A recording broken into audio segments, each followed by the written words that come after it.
So maybe I slowly begin as people are sitting down. Welcome everyone. Thanks so much for coming. Sorry for going through the back end of resolving 100 tech issues. It's a pretty complicated session today with almost 10 speakers. Very kind of like Pecha Kucha style, we were saying, like we don't like the term, but yeah, hopefully it would be interesting enough to follow through the end. I think it is. So I'm Bahar. I'm the founder and the main organizer of Weird Economies. This project that I would call it's a multi-authored, socially connected platform and project. It lives both online and on the ground at this point. And maybe like thematically, very broadly, it tries to address this strange or weird relationship between arts and finance capital. And by that, I mean there is a way that both of these categories like operate on a futural basis. They project themselves in a future and bring something back in terms of value to the present. So the kind of like initial prompt for the project, I'm an artist also. So for me, the initial prompt was to try to ask if this relationship between art and finance exists. There's a form of mimesis between art and finance. Could artists or art say something about finance capital, or could it do something on finance capital, in especially the aggressive forms of financialization of our living environments and cities? So this was something that was a quest that started maybe 3-4 years ago. Through primarily my PhD, like practice-based PhD project. It immediately became a collective quest, therefore the multi-authorship. It demanded bringing together a group of people who are working on the same ideas. Some of them are here today, most of them. The advisory board of Weird Economies, Bassam El-Baruni, Louisa Kreuzmann, Erika Love, Joao and Juto, and Erika and Joao are going to be, they programmed today, they're going to speak in a bit about the programming of the guests we invited from Lisbon. And Hallie Frost, who's the online editor, she's joining from the airport in hopefully half an hour or so. They'll have her here also. And I can say a bit more about the activities that we've kind of accomplished so far in the past 2 years. So the project is running for about 2 years, 2 cycles.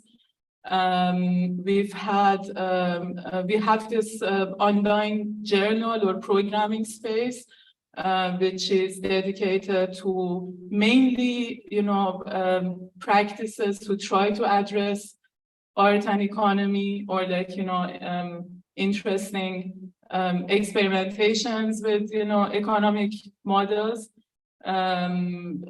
different forms of thinking about, different types of scale, different forms of the connectivity, and also finance, which I think would be a different category. So we have this online space where it's kind of, puts together anthology of, these different practices. There's a glossary and fixed kind of section to that online space. The glossary is, trying to rethink the kind of the language of finance socially, link it back to its kind of social, relations. The fixes is, some kind of a, quick, what would it be like? A quick fix to, a more desirable future by the participants. Then we have workshops and reading groups. So Eric, who's gonna be joining us now. Sorry, I think my laptop is running out of charge, by the way. I think it's not connected. Yeah, thank you. So Eric was joining right after I finish with Dustin, which I think Dustin is in the room right now, Breitling. They've been running this study series called the Cosmo Financial Study Group, investigating, kind of finance philosophy, finance theory. And yeah, we've had like about 6 or 7 sessions on kind of new literature on finance. There are residency programs, and this is like part of this attempt to kind of move more, move away from the online space and find ourselves in locations that we are based at. And the residency programs are one way of enacting that. You're gonna hear from 2 of our residents, Vian Chan and Duda Pedreira. Vian has been working on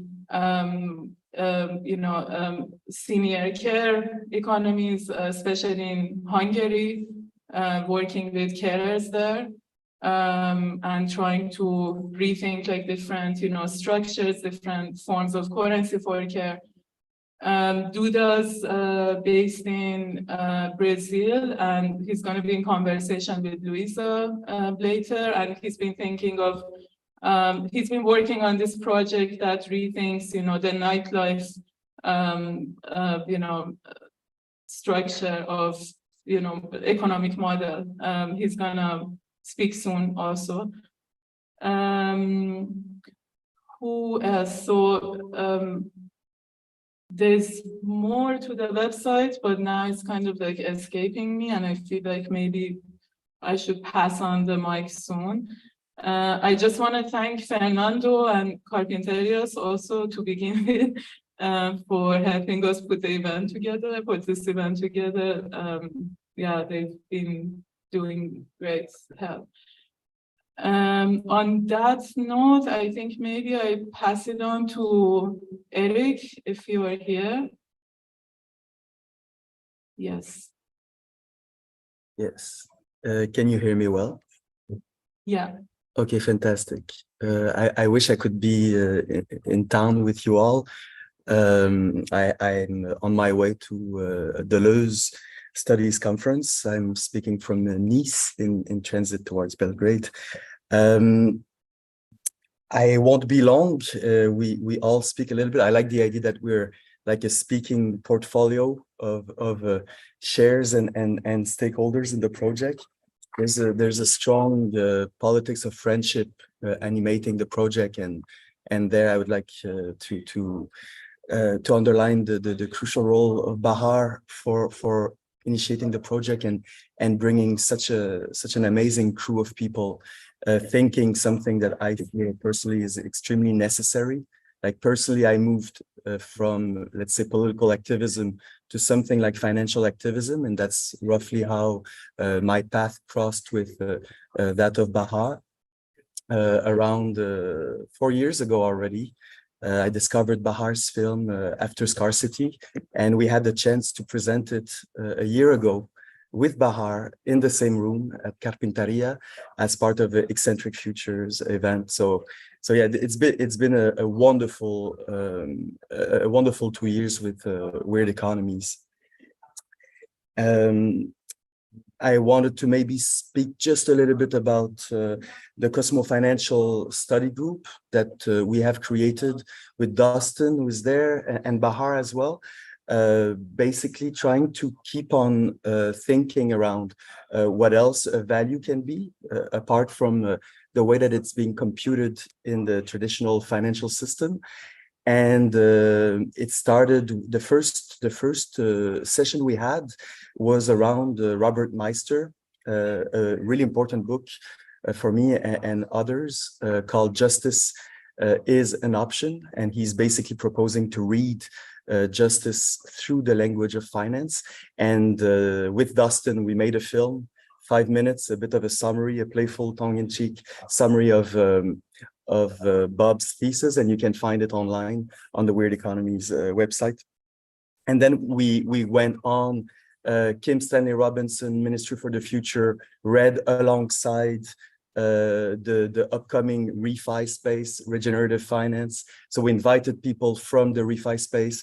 We read Ministry for the Future.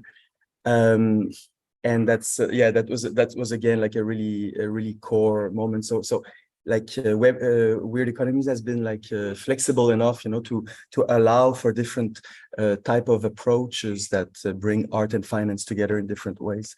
We did a reading when Bahar was in town last year. We read All Incomplete by the follow-up on the Undercommons by Stefano Harney and Fred Moten. We read also Michel Ferrer, Rated Agencies. And just a few weeks ago, we read Masumi, the 99 Thesis on the Reevaluation of Value. And yeah, we're going to keep on going in the fall. There's maybe Antonio and Francisco in the room. I'm not sure. But with them, with Dustin, we're going to keep on going with a bit of a Lisbon-based hub. Yesterday we were, I was with the team, with Weird Economies team. We were discussing a little bit, okay, what is Weird Economy? What's next? And we obviously got into the question of the network, what kind of network we are, what type of network with consequences we'd like to be in the future. And it reminded me of, a distant friend of Weird Economy. So let me just share my screen here. It's a project. So here we go. I hope you can see. I hope it's not frozen. Okay, here we go. So yeah, I'm not even sure I ever told Bahar about this project. I don't remember. But anyway, this is an art and politics little publication that François Lemieux in Montreal has created. And I've co-edited a couple of these issues. It started back in 2011. And our last one was 2 summers ago now. And in 2008, we had this, we edited an issue on art and finance, and on the cover, let me just okay, so on the cover, for reasons that are not like entirely clear, but we thought we would put a quote from David Foster Wallace, and I thought I would read it to you, just so you have a one image of what the weird economies are, like the weirding of art and value flows can be about. And you will see this quote resonates closely with a project that that also features in the issue called Speed Glue, which is about an eternal or like an endless ping pong rally, table tennis rally. So there's this idea of the spin, the swirl, the way that finance is really about manners of existence. Obviously here, I'm very much influenced by the work of Randy Martin that we all like very much, I think, around the question, the social logic of the derivative. So here's a little bit of an image that I wanted to bring in the mix for this event. So it's an excerpt from Derivative Sport in Tornado Alley. So he says, unless you're one of those rare mutant virtuosos of raw force, you'll find that competitive tennis, like money pool, requires geometric thinking, the ability to calculate not merely your own angles, but the angles of response to your angles. Because the expansion of response possibilities is quadratic, you are required to think n shots ahead, where n is an hyperbolic function limited by the sin of opponent's talent and the cosh of the number of shots in the rally so far, roughly. I was good at this. What made me for a while near great was that I could also admit the differential complication of wind into my calculations. I could think and play octacally. For the wind put curves in the lines and transformed the game into 3 spaces. I had developed a sort of hubris about my Taoistic ability to control via non-control. I'd established a private religion of wind. And yeah, So I thought I would just bring that up as part of the as part of our exploration of the Weird Economies portfolio for derivative reasons, and also to bring in the type of qualitative considerations that are mixed with what like otherwise would be very much of a quantitative endeavor that is like finance and economy. So yeah, that's roughly what I thought I would bring in the mix for the celebration of today. Thanks, Eric. Thank you so much, and hope you travel safe. He's talking to us from the airport transit. Bassam, do you wanna please join?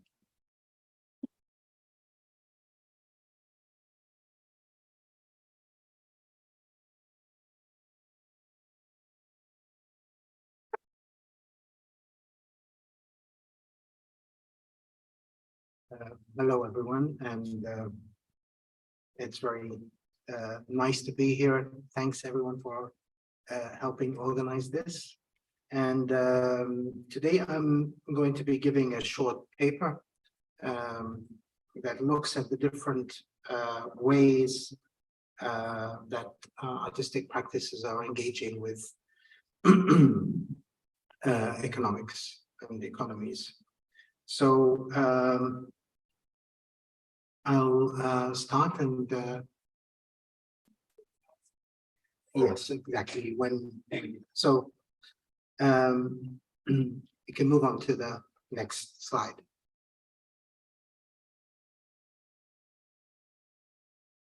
So at least since modernism, art has had a deeply complex relationship with money. One could summarize this relationship as a paradox. We could call this paradox the paradox of art's economic exceptionalism, the idea that art is at once both a commodity and somehow fundamentally not a commodity. This historically contingent paradox is based on a split between the art object's material and symbolic values on the one hand, and its financial value on the other.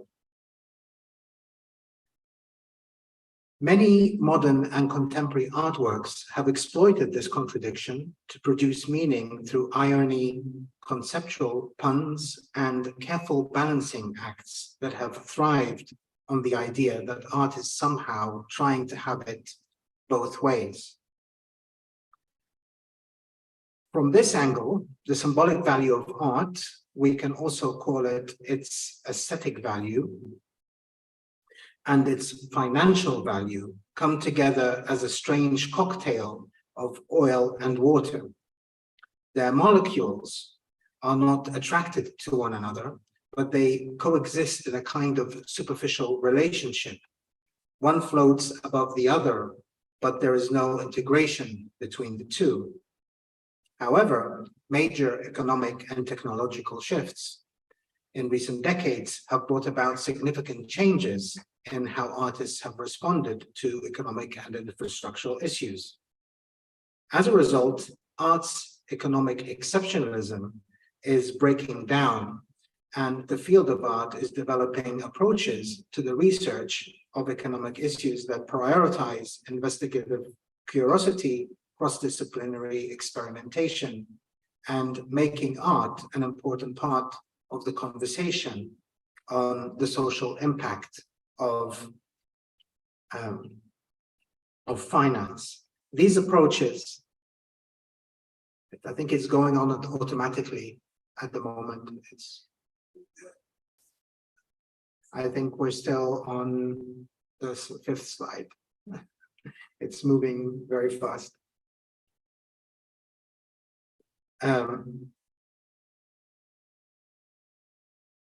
Yes. Yeah, that's the one. Yeah.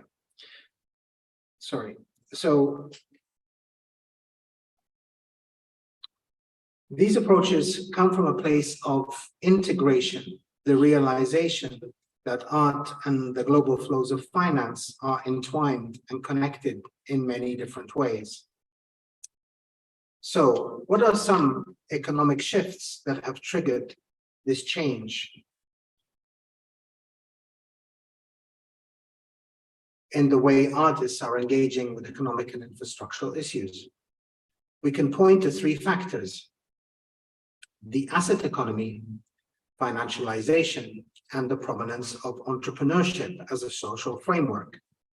The first of these, the asset economy, refers to the increased awareness that owning assets pays much more than regular employment.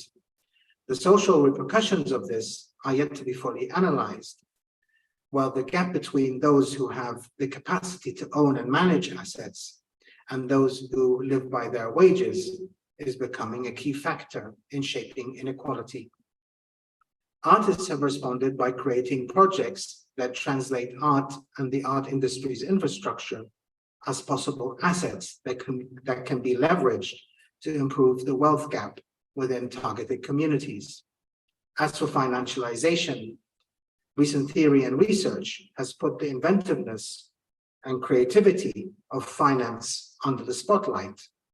There is a growing understanding of money, monetary systems, and markets as creative mediums in themselves, and a recognition of financial instruments, contracts, and securities as involving a particular type of craft, which is not all that different from the type of craft involved in the making of conceptual artworks.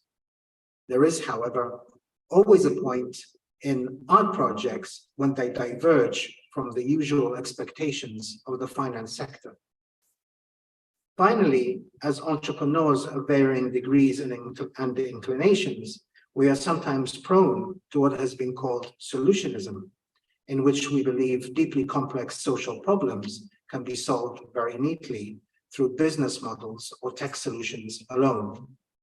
Art engaging with economic and infrastructural issues tends to adopt many aspects of the entrepreneurial outlook while being cautious about this particular side effect.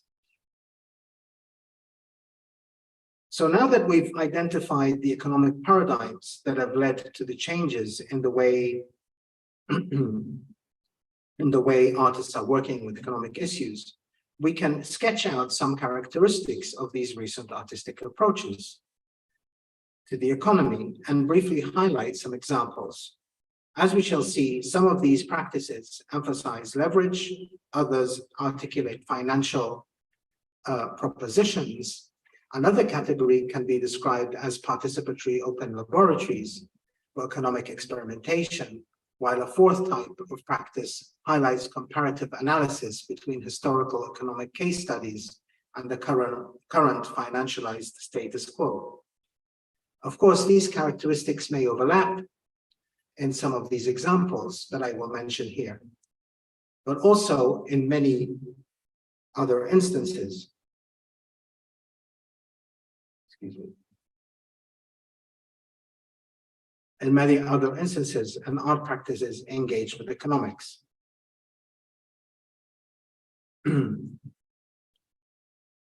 So, looking at art-centric leveraging practices. Leveraging is a term that almost didn't exist before present-day financialization. As we can see from this Google Analytics screenshot, it grows in popularity the more financial logic becomes part of our everyday common sense. In finance, leverage is investing with borrowed money in order to maximize potential gains. But if we think of leveraging as something that can be applied not only through money, but also through different assets, skills, competencies, social relationships, and even aesthetics, then we can see how artists can put it into practice in projects that aim to improve the quality of life of specific communities. Yasta Gates is an artist who has been recognized for his urban interventions that revitalize underserved communities in the United States. In his 2021 exhibition at Gray Gallery, Chicago, titled How to Sell Hardware, Gates displayed works made from the contents of a small hardware store he purchased after it went out of business. The exhibition included all the leftover products and items in the store, nuts, bolts, wheels, display racks, etc. But these items were reworked into artworks that reference the aesthetics of the ready-made we all know from the artworks of artists like Marcel Duchamp. What is perhaps interesting about Gates's work is that it is precisely a useful parody of such artistic traditions, but also a parody of financialized economics and of the circular economy. Gates leverages and redistributes the value produced within the contemporary art market, and the proceeds from the sale of his art objects are siphoned back into the community and its building projects, and then the process starts again.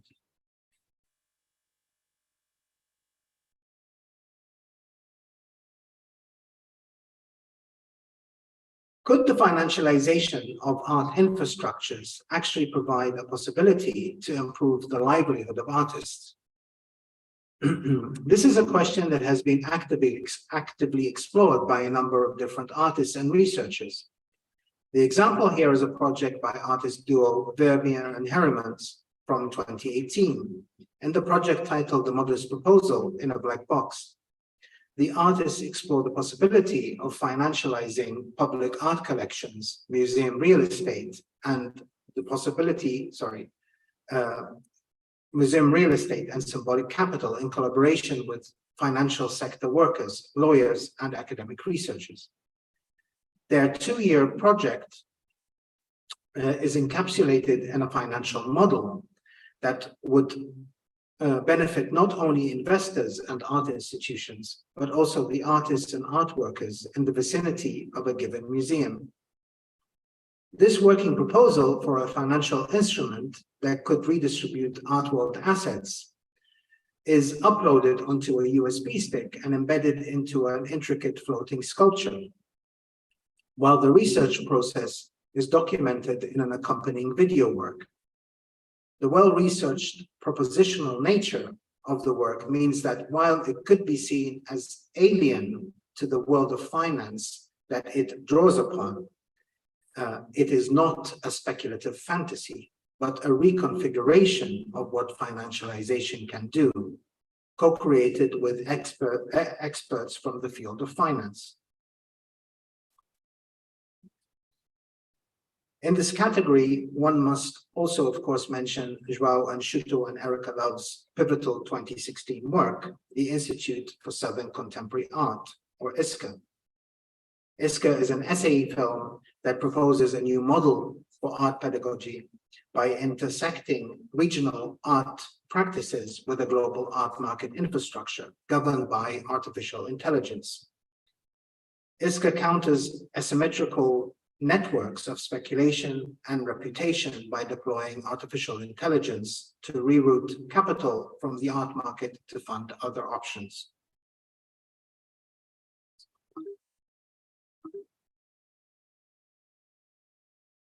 What we could call open laboratories are collective long-term experiments that are participatory in nature and involve multiple stakeholders. Emerging experiments with blockchain technology are generating new possibilities for the crypto industry, in which community-led art projects can build around the advantages of smart contracts tied to the blockchain. Essentially, these projects are about transparent and collective decision-making rather than generating profit. A recent example is Culture Stake, a web-based voting system for decentralized cultural decision-making and investment developed by Furtherfield in London. Culture Stake is a decentralized autonomous organization, or DAO, prototype that allows everyone to vote on the types of cultural activity they would like to see in their locality. While it aspires to achieve, what it aspires to achieve is a democratization of the curatorial process. Instead of a curator, we have a multitude of community members and stakeholders choosing what type of art to commission. The voting system used is called quadratic voting, a type of voting powered by the blockchain in which a participant votes not just for or against an issue, but also expresses how strongly they feel about it. CultureStake uses financial technology to rethink the underlying economics and organizational structures of the art industry. In the category of comparative economic studies, artists revisit the legacies of economic experiments or projects from the past, with the aim of identifying their aspirations, models, and problems, and building knowledge around the context from which they emerge. Importantly, however, they bring these economic histories into contrast with the financial and economic present, highlighting differences and challenges by articulating the state of current economics within a larger historical and international picture. The example used here is CyberSyn 1973-2023, a video work I co-created with the transdisciplinary architect Konstantinos Miltiades and other collaborators. Project CyberSyn was an early 1970s experiment developed by cyberneticians in Chile and a British operational research specialist Stafford Beer. It attempted to manage Chile's economy and its production facilities efficiently and in a resilient way through a network of computers managed by various industrial representatives. The work highlights research on Project CyberSyn, but then asks what such a project from economic and cybernetic history would need to account for if it were brought back to life and reimagined under the more complex economic, financialized, and technological landscape of present times. To mention very briefly, I think a key work in this category is Bahar Morizeda's 2018 video essay, After Scarcity, that Eric mentioned in the last presentation. After Scarcity tracks the attempts and history of the Soviet cyberneticians in the period from the 1950s to the 1980s. It tracks their attempt to build a fully automated planned economy, blurring the line between sci-fi and history. The work serves as both a reality check and a glimmer of hope, allowing us to consider a future that does not necessarily have to rely on speculation or an overemphasis on financialization. So to end, I would like to return to CyberSyn 1973-2023 and show a short 1 minute excerpt of the video to highlight the kind of discussion that this category can generate.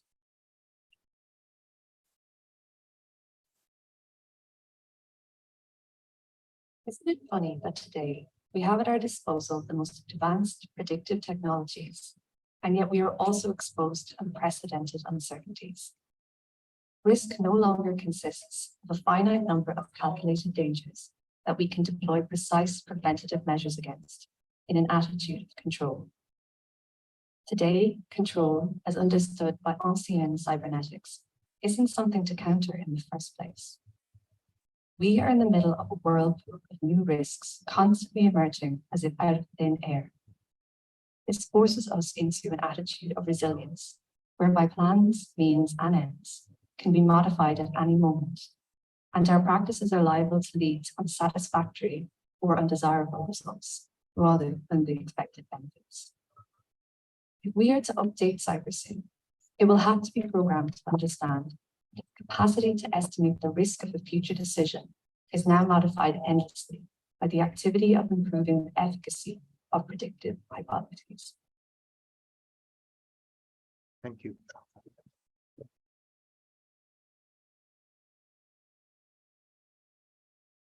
Isn't it funny that today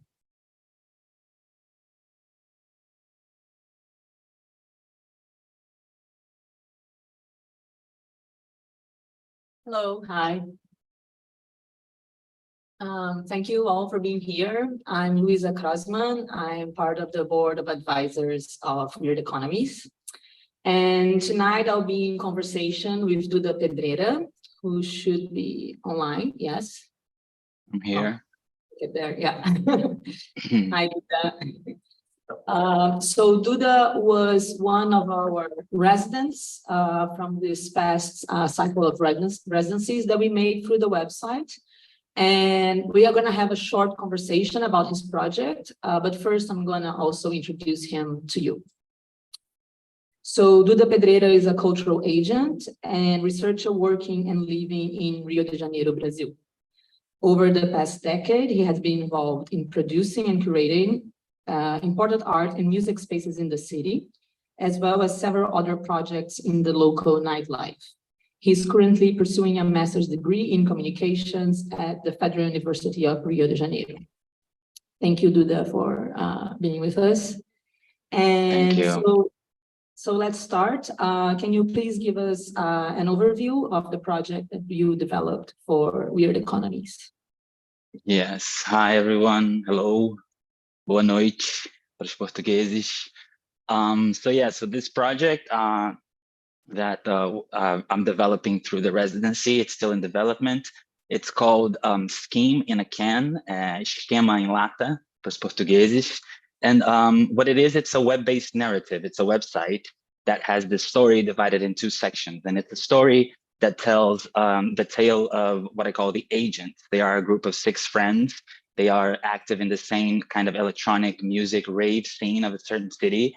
And you find these characters living a very common problem with agents from scene like this is that they're very kind of tired of depending on corporate beverage sponsorship in order to fund their projects. So throughout the story, they kind of experiment with selling their own beer and in order to finance their activities. And in this process, become kind of enchanted with the idea of building a co-op, a cooperative around their own beer in order to drive money back to the scene. So this is kind of like the nutshell of it, the plot. Yes. So can you tell us also what were the tools and like the outcomes or your expected outcomes for this residency and the project itself? Yeah, sure. Of course. So as I mentioned, it's a website, and this narrative is kind of divided in these 2 sections. And I'm going to show you a little bit of how they are developing. They're still not completely ready in their coding phase, but I want to show you so you can get a little bit of the feel of it. So is that going up? Yes. Yeah. Yes. So the first part is what I call the illustrated story, and it's an illustrated story. And it's animated, so you kind of like scroll down and different parts of and elements of the story come up. And this is the first chapter. I'm going to show you a little bit. Unfortunately, we can't read through it because of time, but you kind of get to see the characters and see the different ways the narrator comes in the story and leaves the story, and also understand kind of their struggle and who they are. And it also explains their kind of problems with corporate beer multinationals and their problematic relationship with the sponsorship. Yeah, and it kind of sets the stage for their kind of continued endeavor in making up this beer cooperative. So this is the story. It has actually 6 chapters in the on the finishing phase of the other ones, and then it sets the stage for them, and it kind of drives the reader through this process where they actually decide to do the cooperative. So this is like one of the elements of the narrative. The second one, as you can see kind of in the screen up in the menu of the website, it's called the manual, right? And the manual is an in-world document. It's as if like the agents, the characters of the story, they kind of wrote up a document. And this document is intended for people that want to replicate the agent's cooperative framework, right? So this document contains kind of like explanations of what a cooperative is and how what they did is kind of different or the same. So a classic worker cooperative. It also explains the kind of principles and decisions that model their economic model. And it also has these spreadsheet tables that has like a business plan in it. It's a fictional business plan, but it's kind of based very much in technical numbers of the reality of where I'm from, because it's based on ideas that are from around here. And the thing about it is that you can actually read through the website, but you can actually download it as a spreadsheet. And I'm going to show you a little bit of how that's going. And it's the manual. It's the spreadsheet where you have like these different steps. And then on each step, you kind of have an explanation of their principles. And I'm just going to jump to number 3 here. So you kind of have like what they understand as their concept of demand. And then if you are reading, you can actually like, here's a table that asks for you to put your name in. So you can actually like put your name in and put the name of your collective, and then how many events you do a year and how much they cost and how many people they go. And all this information kind of feeds up to the spreadsheet in order to understand all the way through like how much resource they're going to be able to do and how they're going to divide it. So it functions as this kind of simulator where people that read and relate to the characters' conflicts can also kind of try it out and see how that would go with their own reality and their own context. Yeah. Yeah, so as you said, there are these 2 parts of the project, the story, animated story, and the manual. And I was wondering, like, what do you think is the impact of using actually storytelling for this kind of project? Because it's a very specific tool. So could you talk to us about that, please? Yeah, of course. I think this whole issue of branding and music scene, this whole issue of like corporate sponsorship for music projects, especially electronic music projects, this is not really a new issue by any means, and not a simple one. And because I lived through a lot of this, I wanted to approach this topic.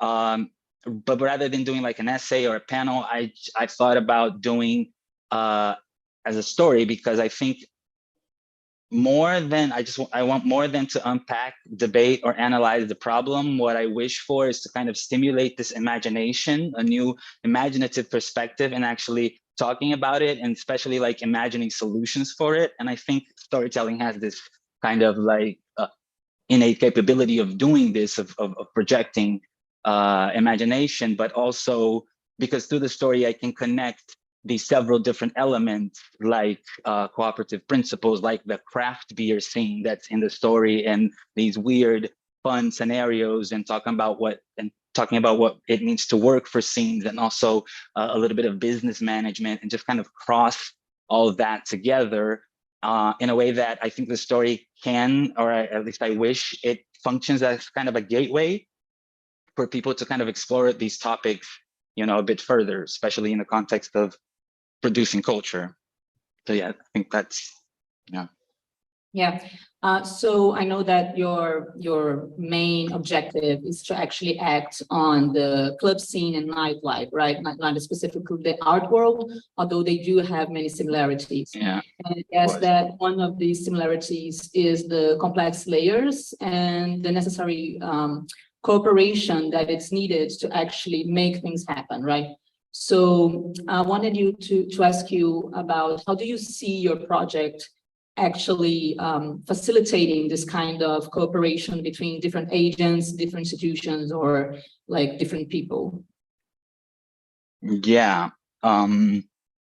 So one of the ways I think this might happen is that once the project is online, I'm going to host a workshop around it. And so I use kind of both the story and the manual, and then an in-depth kind of explanations on the meta themes of the project in order to like create this collective learning experience, or, just imagining new possibilities of cooperation, right? So within this workshop, there's a LARP session, a live action role play game, where we use the story's characters and their conflict in order to like create a fictional space for debate.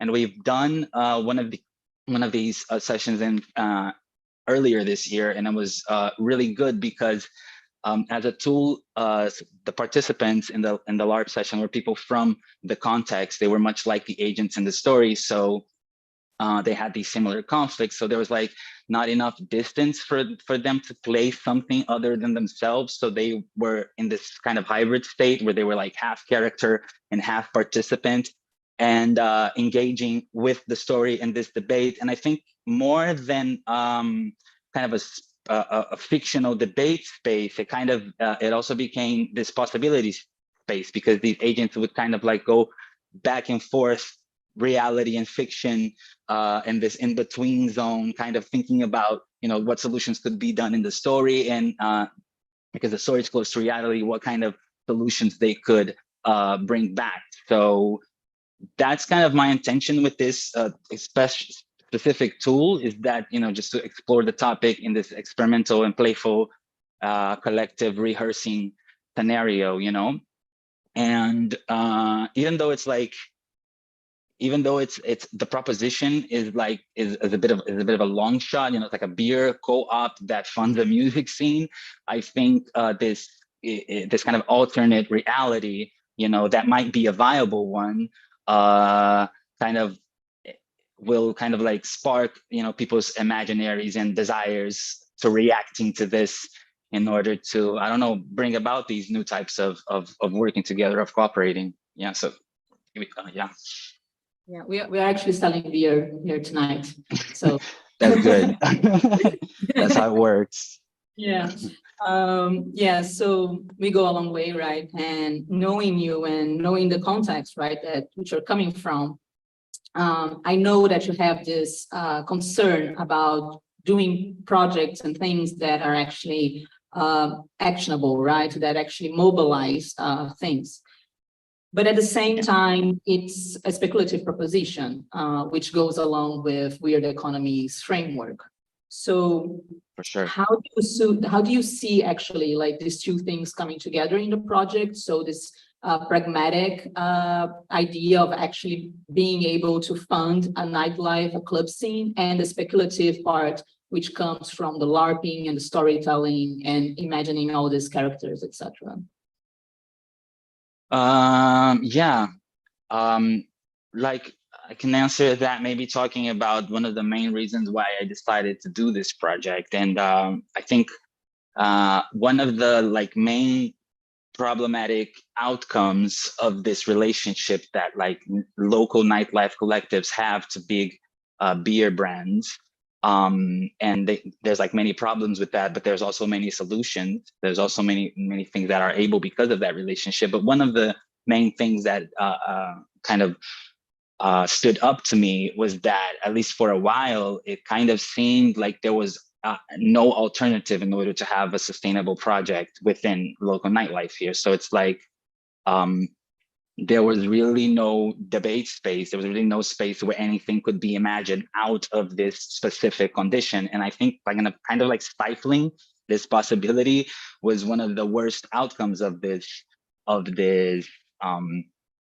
relationship. And I think the project kind of wants to keep that space open, right? So the story, and it speculates this. It speculates, so what if there was another way? What if this wasn't the condition? What if things were different in this specific regard? And the manual kind of suggests the same, but with numbers. And again, like you said, a more like grounded technical, a bit more towards an active perspective, participation, even though it's also fiction, but it's more on this borderline.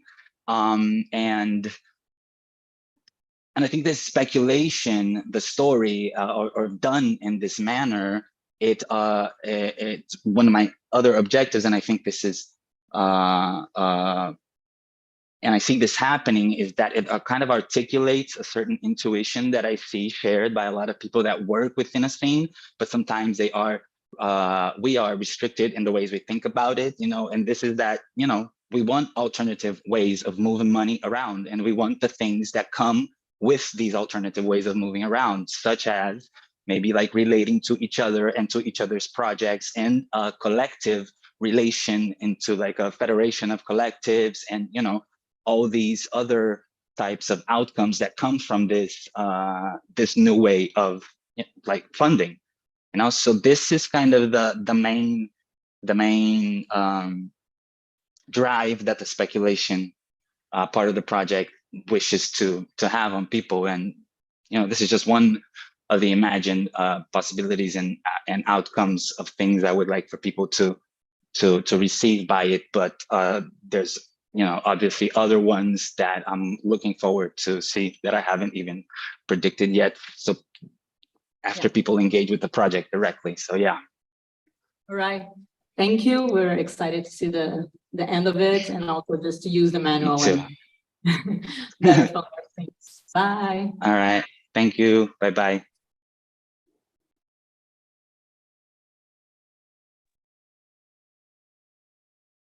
Hi again, are you there? Hi, I'm fine and I'm ready to go. In Vienna instead of do the, please. You can pin Bien from her little square instead. Yeah, actually.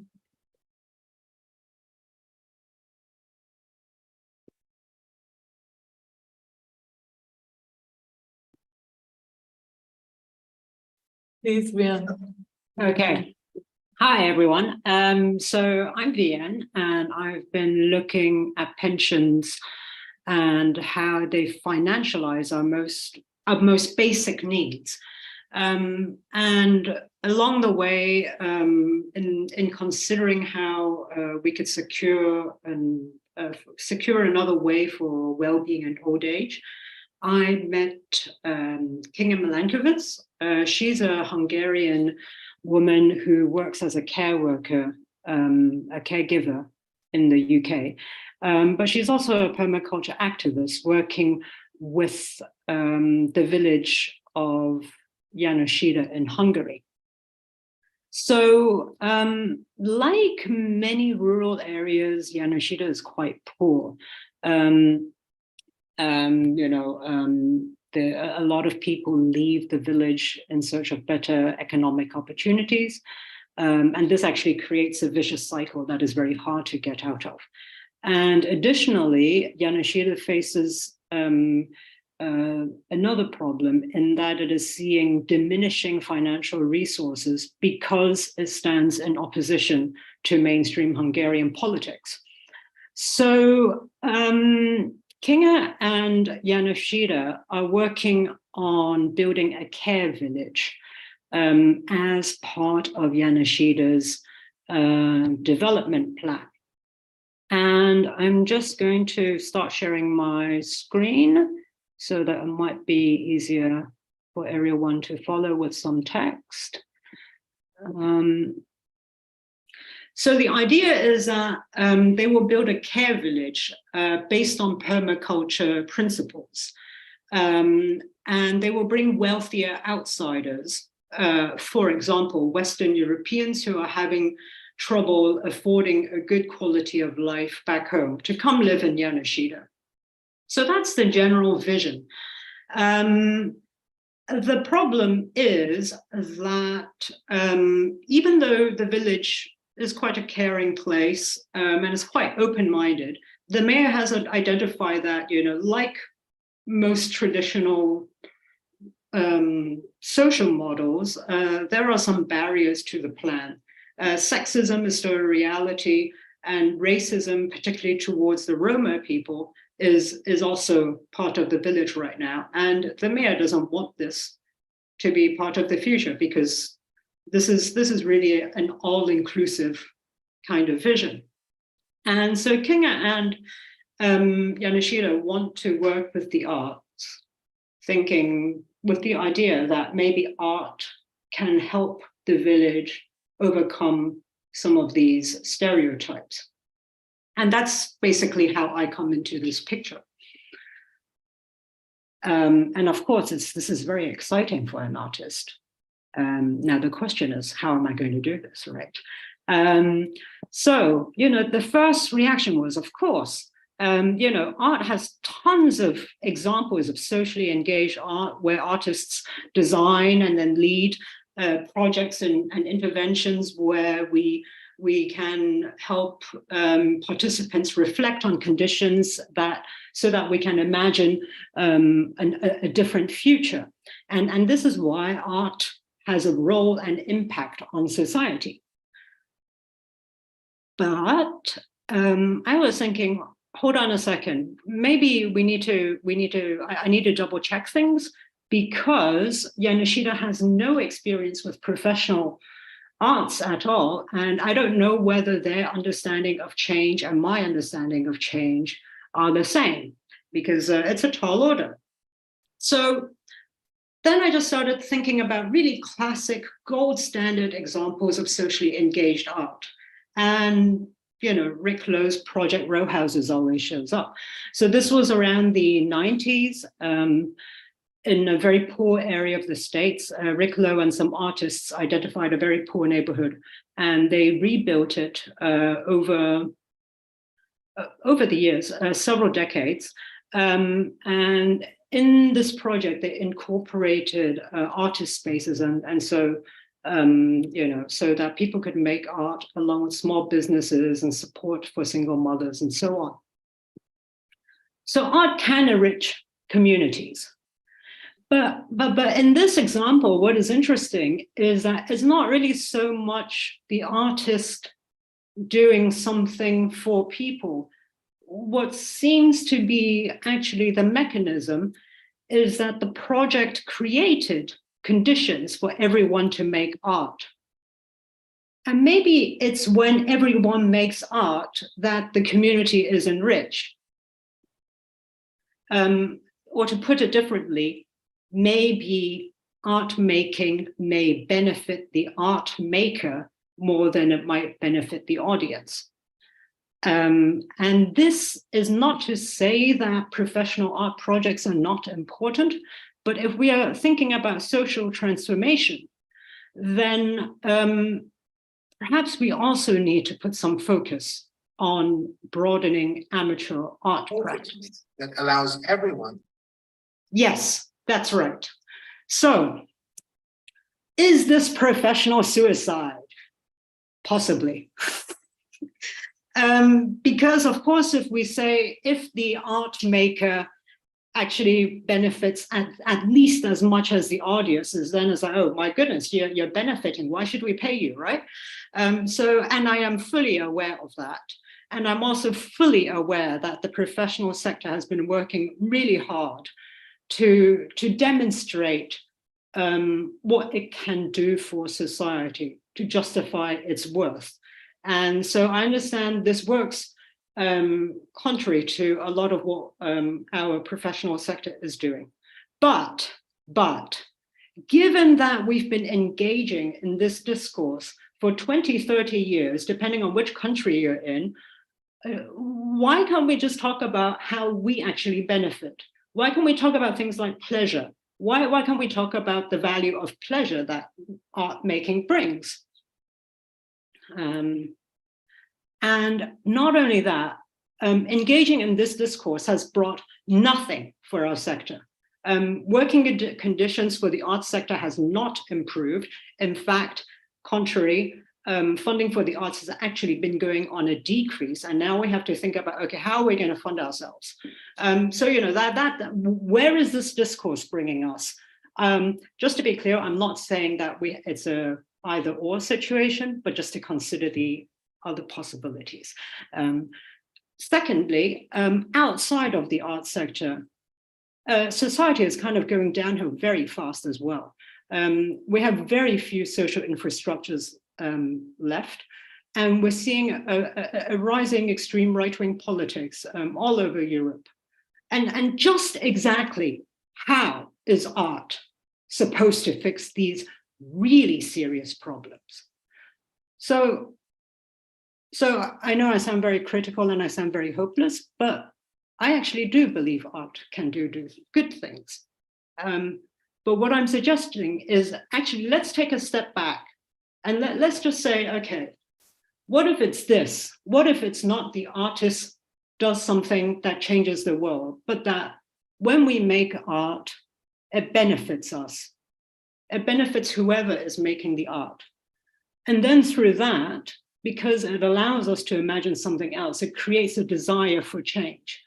And the change may not happen through art at all, but without having this desire, then there is actually no transformation at all possible. And then it becomes really clear why art is valuable as a practice, because we will be critical to social transformation and entrepreneurship, because entrepreneurship is about change. Back to the ground in Yanoshida. So what are we going to do?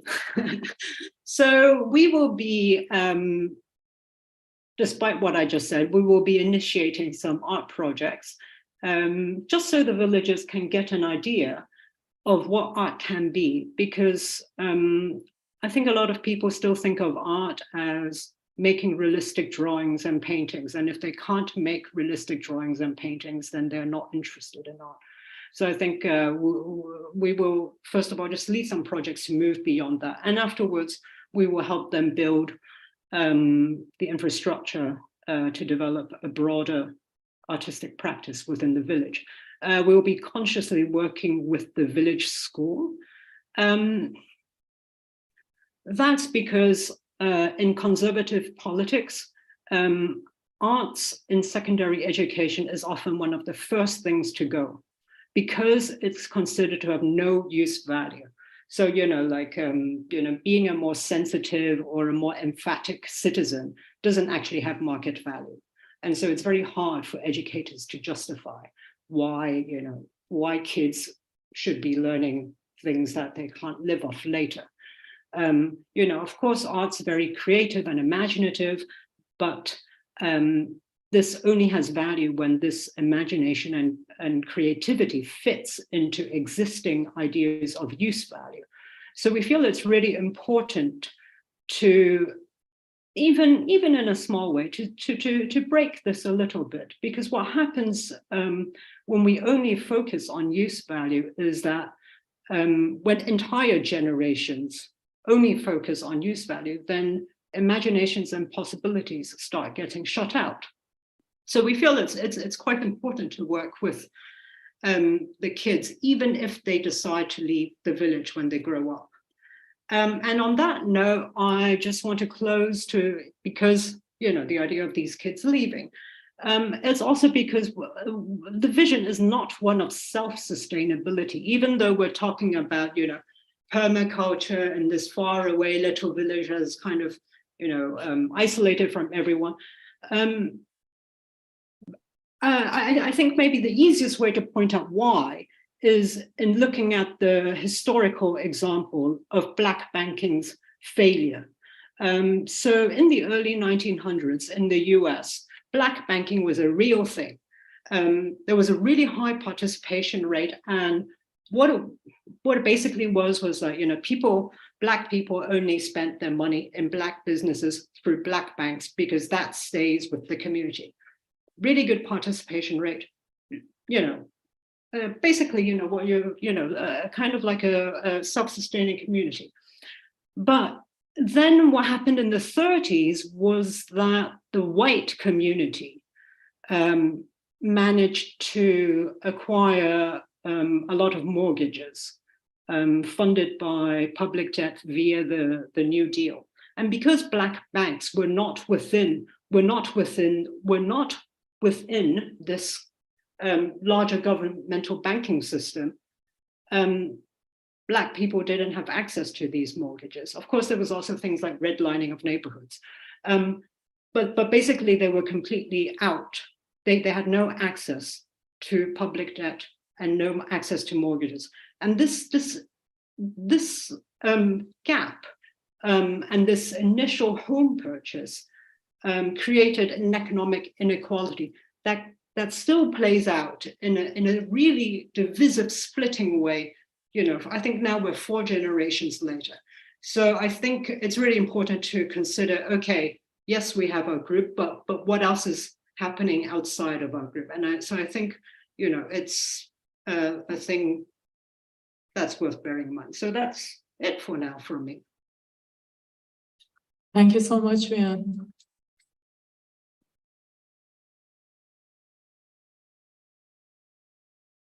So we have about 15 minutes.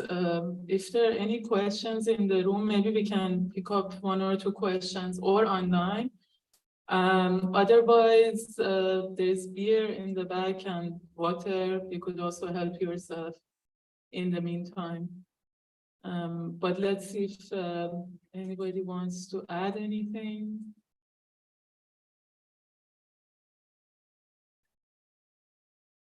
So one is there. Is there anything else there, or that was just okay? Do we need the mic? Yeah.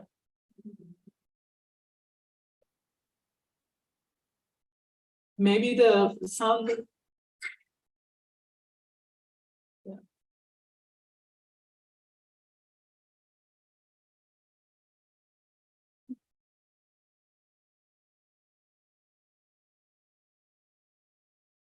Yeah, it was just a quick question for the end.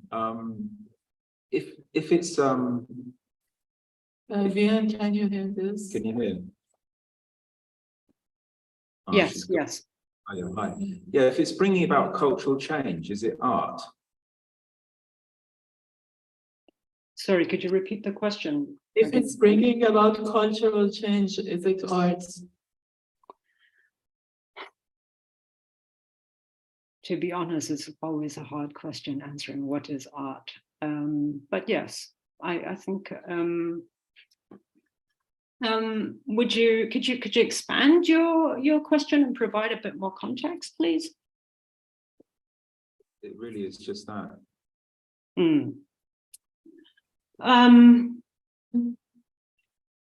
To be honest, I was of the I have actually for the past few years very much I would answer just yes. Yes. But in some of my but at the same time, I've also been thinking, actually, just this year, I've been considering, because I'm quite interested in pension activism, is it sometimes more useful to consider drawing a line to say, actually, this is not art anymore? And to be honest, I am not sure in that sense, but I do feel art as aesthetics is fundamentally concerned with change. So I would, if that's the question at a surface level, that I think is how I would answer it. Thank you. Yeah. Are there any questions in the chat box? Maybe there's one question that was.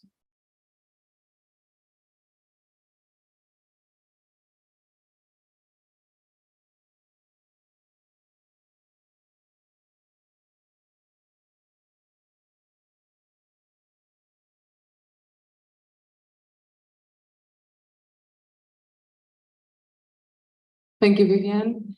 What are the foreseeable achievements for this village, coming from your vision? So if you were to imagine the very outcome, what would it be?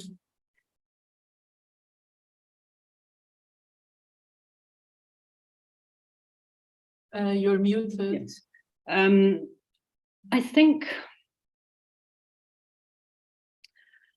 that's a really good question. I think one of the things we are interested in is developing the ability and desire to learn for people to desire to learn on their own, because it is really about creating a desire to do things on their own, and of course to connect with other people doing things, rather than falling into the "oh no, we've been left alone" kind of mentality. So I think it's first of all just working together to have this kind of, to discover this kind of energy back.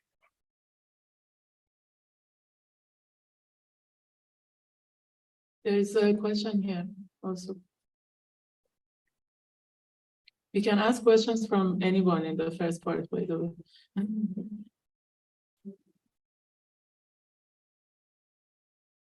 Yeah, please. Yeah, is that okay? It's for Vian. Vian, you talked about the rise in far-right politics, and I'm a curator in England and a queer curator who's just created an exhibition called Undefining Queer, where we have been abused online and in the gallery space with regards to trans lives. And specifically around a film that we showed about trans children, or young people anyway. And I was wondering, as a curator, we decided to tackle that rhetoric by painting the walls of the exhibition in the trans flag colours. But I was wondering about what you thought about usership of institutions. I'm thinking through particularly a form of participatory practice called constituent practice by a theorist called Alistair Hudson and Charles Esch coming out of Europe from L'Internazionale, about obviously trans lives are not up for debate. It's not for us to, you know, we're not debating trans lives, but how art can tackle issues such as that within institutions where we are not debating marginalized communities' worth or value or existence, for example. So how we can really start to tackle far-right rhetoric within our exhibition spaces through art, and whether or not perhaps you think that that is through conversation with far-right groups, or so, for example, in Britain, we have an institution called LGBT Alliance, where it's lesbians, gays, and bisexuals that want to distance themselves from the trans community. So it's actually our own community that are splitting apart. And so how do we tackle far-right rhetoric, particularly, you know, I'm not assuming that, you know, the politics around queer, you know, around queer politics, but how do we deal with that by using art and within our cultural institutions, I think is probably a big question to ask. Short answer, I don't have a concrete answer, particularly not within your very specific question per se, but I do think there are things that art institutions can do. They are institutions with specific powers who can connect with other social institutions and actors. Of course, you know, I can the question is, I am not sure whether it is a question of awareness or creating empathy. I think actually we need to ask for social structures to step in. So not necessarily so much from the queer or trans perspective, but I'm very much, as mentioned, I'm very much interested in pensions. But I'm also looking at how the erosion and lack of social infrastructures leads people to developing a very individualistic and very neoliberal approach, because there is no structure left. Hold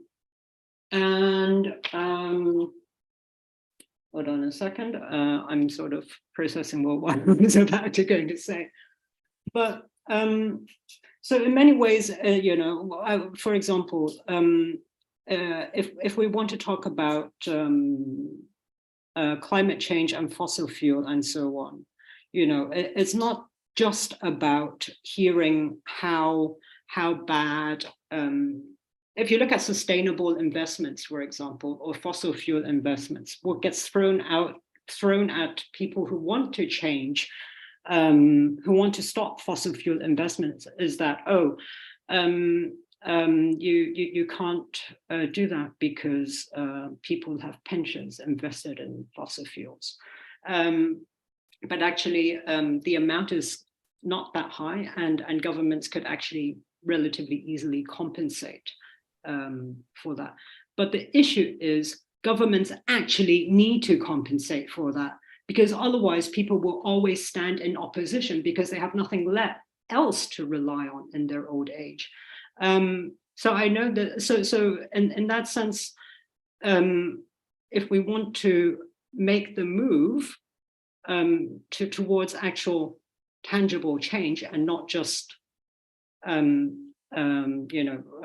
talking about, if we want actually tangible change, then I think we have to address how the erosion of social welfare structures affects everyone. Thank you.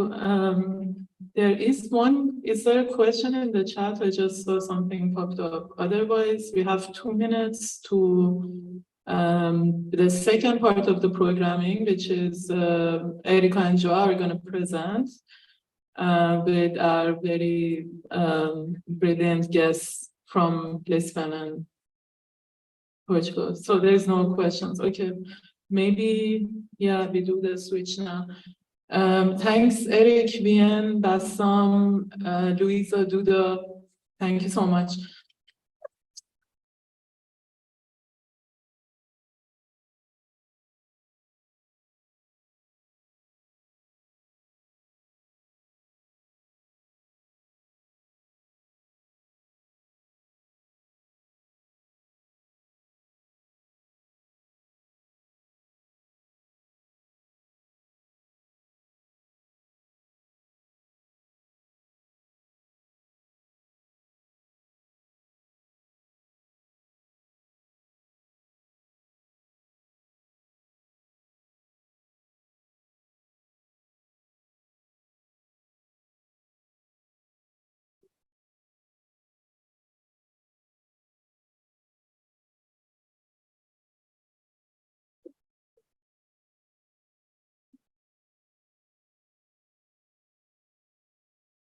Oh, João.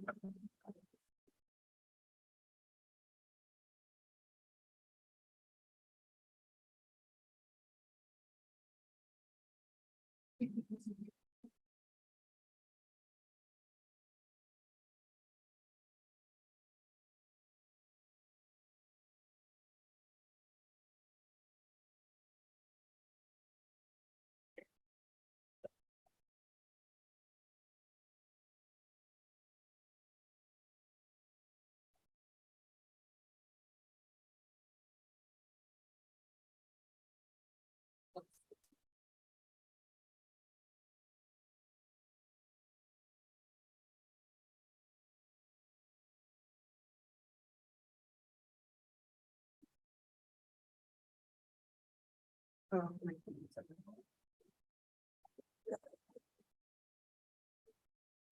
2 of 2? Yes, perfect. Okay, thank you.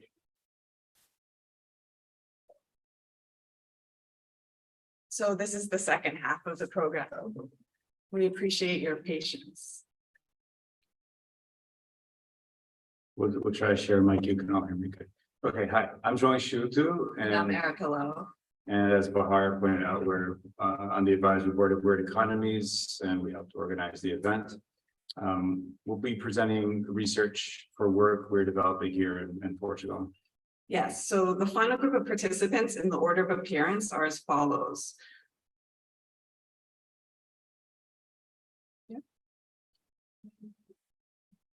We should pass it back and forth, kind of. Okay, Okay. go ahead. Just So first is Climaximo, a grassroots anti-capitalist collective based in Lisbon that fights for climate justice through direct action and civil disobedience. Bioanthropologist and activist Sara Gaspar will represent that collective. She has been working mostly on the issue of liquefied natural gas, LNG, in Portugal and Europe and its neocolonial exploitation.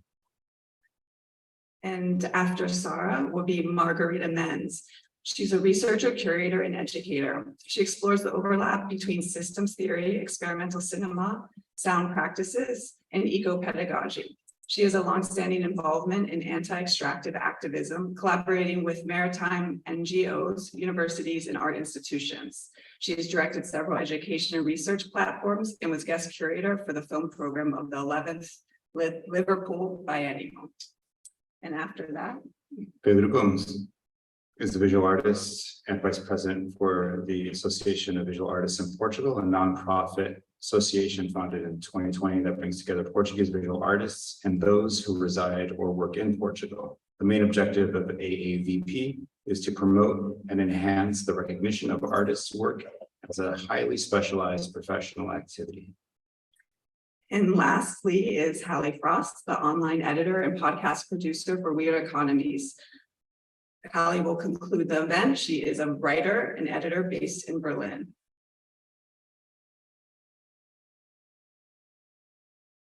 So we will begin the story that would be with Culture Chest, the cultural foundation for the Caixa Geral de Depósitos, CGD, Portugal's national bank.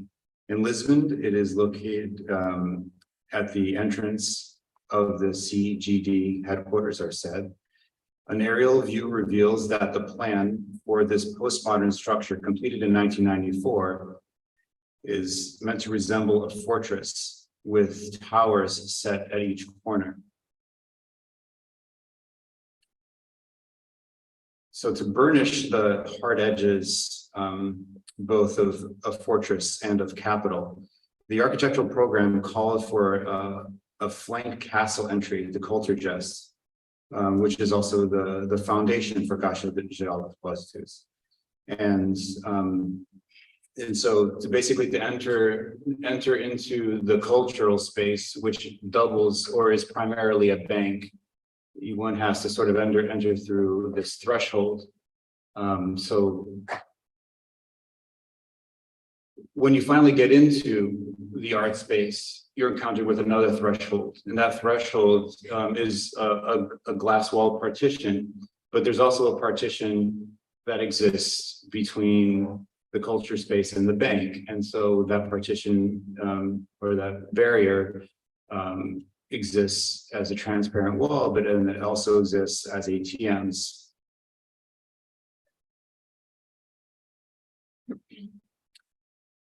And located on the Tejo riverfront, the Museum of Art, Architecture and Technology, or MOT, features a pair of buildings.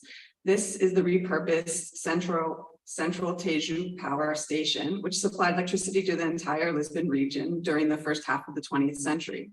It was built in 1908, and its period of coal burning activity spanned between 1909 and 1972. MOT is owned and operated by the Cultural Foundation EDP, Energias de Portugal, the country's electrical power monopoly. The EDP Foundation is a major corporate funder for the arts in Portugal. MOT also occupies a building to the right, which was built in 2016. According to Andreas Malm, each era is marked by distinct infrastructures or technomassives. Our era offers its own distinct typologies. The MOT Museum is a futuristic image floating on the riverfront that crystallizes as a shell of curved surfaces. Our post-carbon economy is littered with fossilized technomasses. On waterfronts throughout the globe, we are already seeing how culture is made from carbon and oil. Central Tejo's repurposed machinery and boilers stage the early coal-stained chapters of EDP's energy revolution story.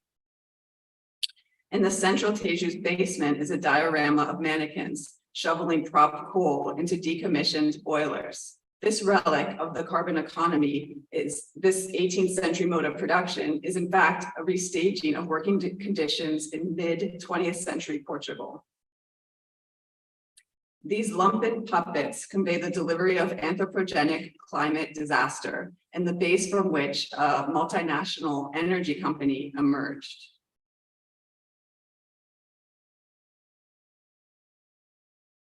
And here is former EDP CEO Antonio Mexia, who steered the building of the MOT Museum. And as you can read from the caption, we are quoting him. I'll go back a previous slide. When we do things that match our DNA, he said this in Portuguese, it's translation. When we do things that match our DNA. It's obviously a reason to be proud. And then basically he in 2020, November 30th specifically, had to step down or decided to step down because of corruption charges.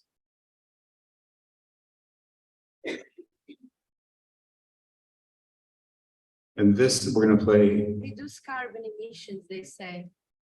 When it comes to our planet, we need to do more. We choose positivity. We choose to change tomorrow now.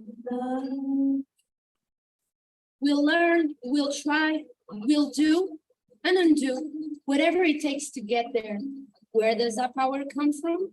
It comes from within, from me, from you, doers, thinkers, dreamers, all of us together. It comes from our own renewable will. We don't have to commit, we choose to. We choose Earth. We choose Earth in the biggest decisions and the smallest ones. We choose Earth over rush, over convenience, over and over again. And when in doubt, we choose Earth. It's up to us, and that's our biggest power, the power to choose. Do you? EDP, changing tomorrow now. Reduce carbon emissions. Sorry, we won't do that to you. That was a 60-second spot that EDP ran on the internet and on TV for. So our goal is to shift a focus on contemporary artists working within this expanding system of corporate sponsorship to incorporating agents and organizations already aligned with the benefactor's green mission. If our biggest power is our power to choose, then we choose direct action. Still my turn. I choose to do the next slide. Over the last several years, an increasing number of museums and over the last several years, an increasing number of museums and valued artworks have been leveraged in climate actions. Although these activities are typically described as vandalism, targeted works are typically protected by glass and barriers.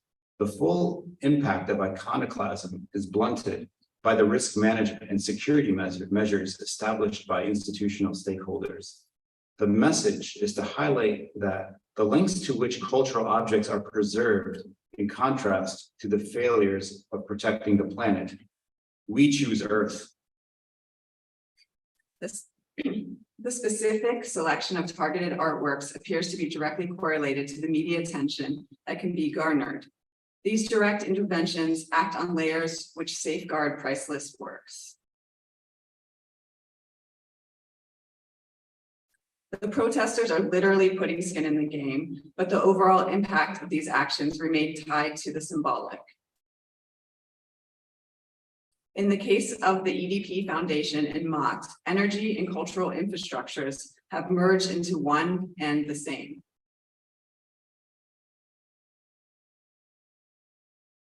So now we welcome Sarah from Maximum.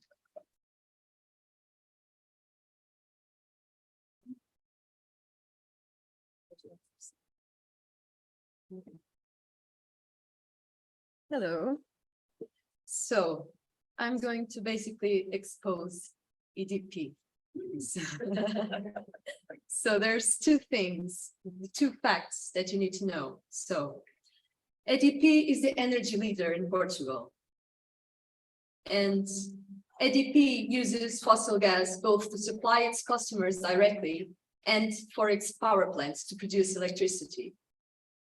And number two, EDP places their influence. EDP as a foundation, and through that foundation, it is not possible to believe that EDP's attempt to disclaim credibility. We know that liquefied natural gas is a global problem, and I'm going to show you why we cannot believe in EDP saying that he's making a transition. So EDP owns two gas-fired thermoelectric power stations, one in Ribatejo, which is the fourth most polluting, or that is the fourth most emitting greenhouse gases in Portugal, and has been increasing emissions. and another one in Lares. And both plants started operating less than 20 years ago. Well, 20 years ago, EDP already knew about the climate crisis and about the impact of burning fossil gas and the urgency of switching to 100% renewable energy. And according to the International Group of Liquefied Natural Gas Importers, EDP acquires LNG in the US and has committed to purchasing gas for another 20 years from Texas. So EDP is basically locking us into burning fossil fuels. This is not contributing to energy transition, let alone a just transition. So this is taken from their website. They say gas and the green energy and whatever else. This is basically greenwashing. And we know that gas is not green. Despite constantly greenwashing their activities, EDP cannot hide the fact that investments in renewables is useless if it does not mean divesting from fossil fuels and cutting emissions massively. Besides all this, as if the enormous fossil gas usage and investments weren't bad enough, EDP is the biggest player in electricity supply and pricing in Portugal. They account for 60% of the consumers and 39% of the supply. So by keeping gas in the operation, the paying of its renewables is an exercise of speculation. This is because renewables are very cheap. That means they're not profitable. Because they continue to invest in gas and fossil gas and selling gas, the energy bill continues high. This contributes to energy poverty in Portugal, a country that has one of the highest energy bills in Europe. So basically, EDP is putting profits before life. EDP knows this, but they ignore it and continue to invest and use more gas, prioritizing profit over life so they can go on as business as usual. So besides the investments in extractivism of gas, besides energy poverty problem, and besides the emissions caused by electricity production through gas, there is this thing that happened in 2021, which was when EDP decided to close its coal power plant. So EDP was looking increasingly worse in the picture. Obviously, the pandemic drastically reduced energy consumption and accelerated the flight of investment in fossil fuels and the race for European funds. So EDP decided to close what was then the country's most polluting infrastructure that contributed to 10% of the greenhouse gas emissions in Portugal, the Sines coal thermoelectric plant. Here, the workers were left completely without assistance and saw this process as a transition to unemployment rather than an energy transition. EDP planned this transition of its profits, and that alone with the Portuguese government's complicity. So EDP could very well continue to pay full salaries until 2023, which was the previous scheduled closure date, and give or finance training for workers until then. Not doing so was a choice by EDP, who distributed profits, as you can see, of hundreds of millions in the following years. Last year, 2022, EDP made profits of 679 million, 3% increase in the previous year, in a year that was marked by extreme droughts and rising household bills and food prices, which were felt by most people in Portugal.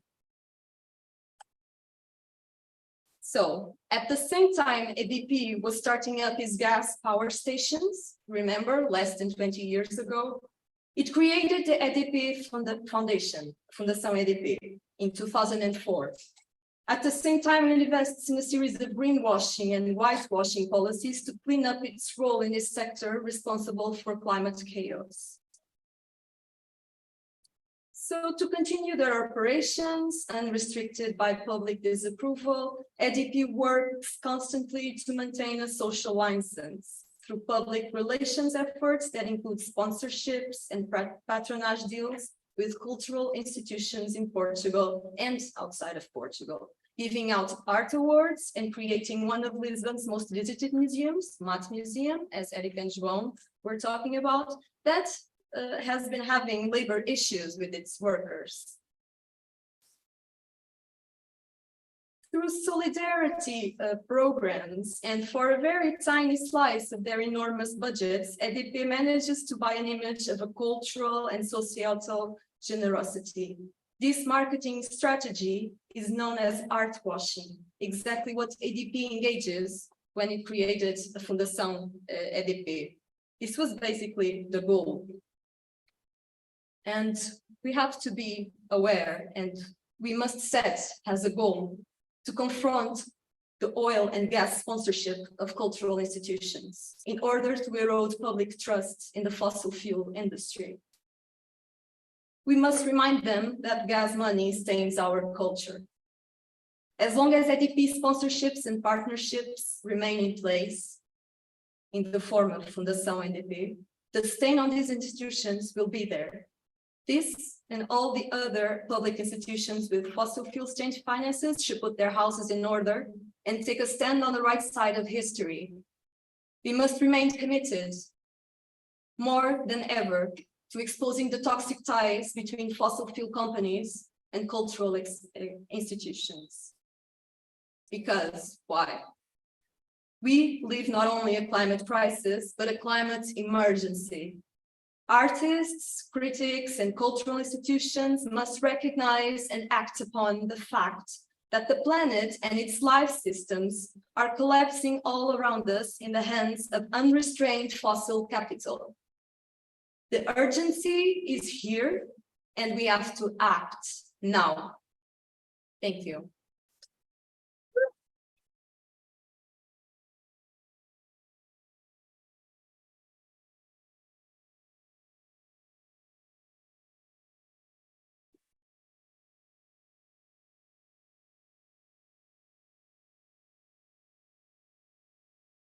Hi, everyone. I'm going to do this multi-technological thing, so bear with me.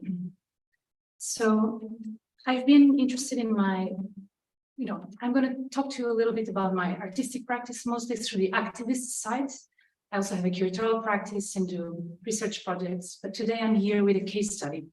So I've been interested in the high seas as a site where complex social, logistical, and financial relations occur, and looking at the water column as a space for speculation. What you see here is a still image from a video that I developed with Inhabitants Collective in 2018, a collective founded by Isadora Pedro Neves Marques and Mariana Silva, that have been doing this kind of DIY hand camera tablet-based tactical films to be shared mostly online.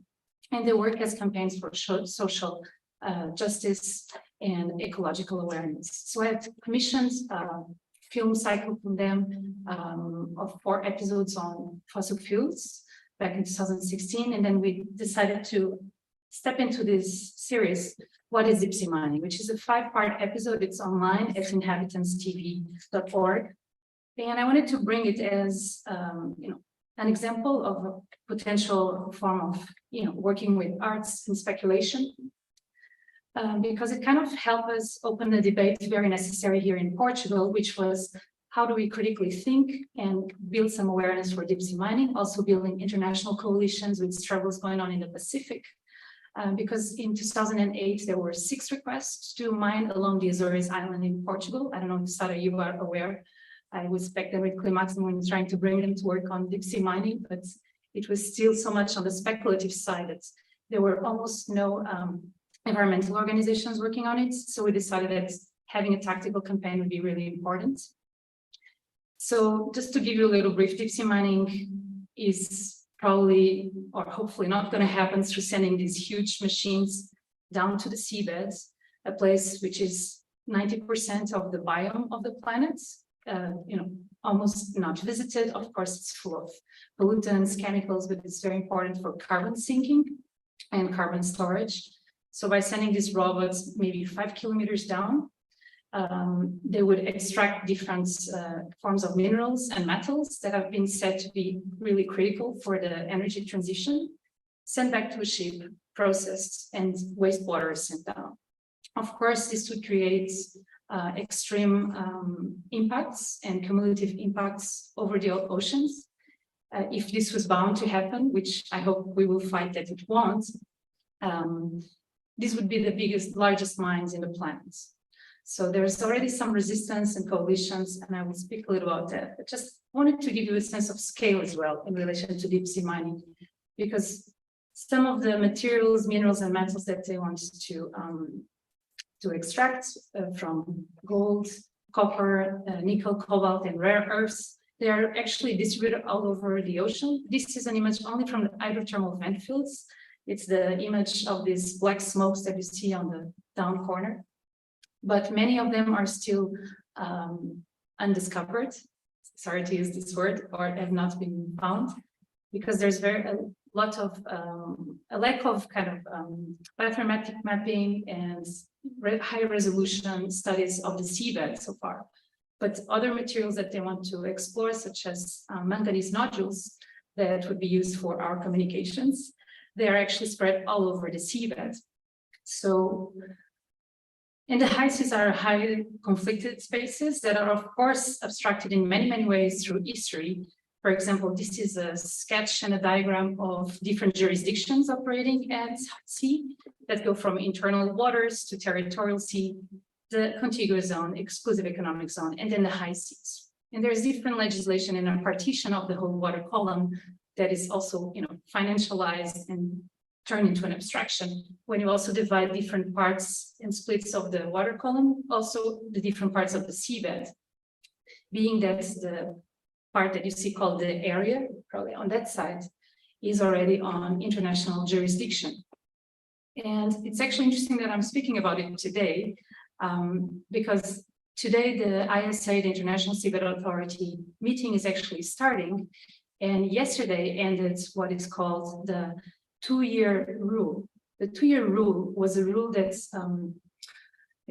financial companies and mining companies basically invented, that if no mining guidelines would be set forward by states, national states, they could just mine however they wanted. So basically Wild Wild West. And that was yesterday.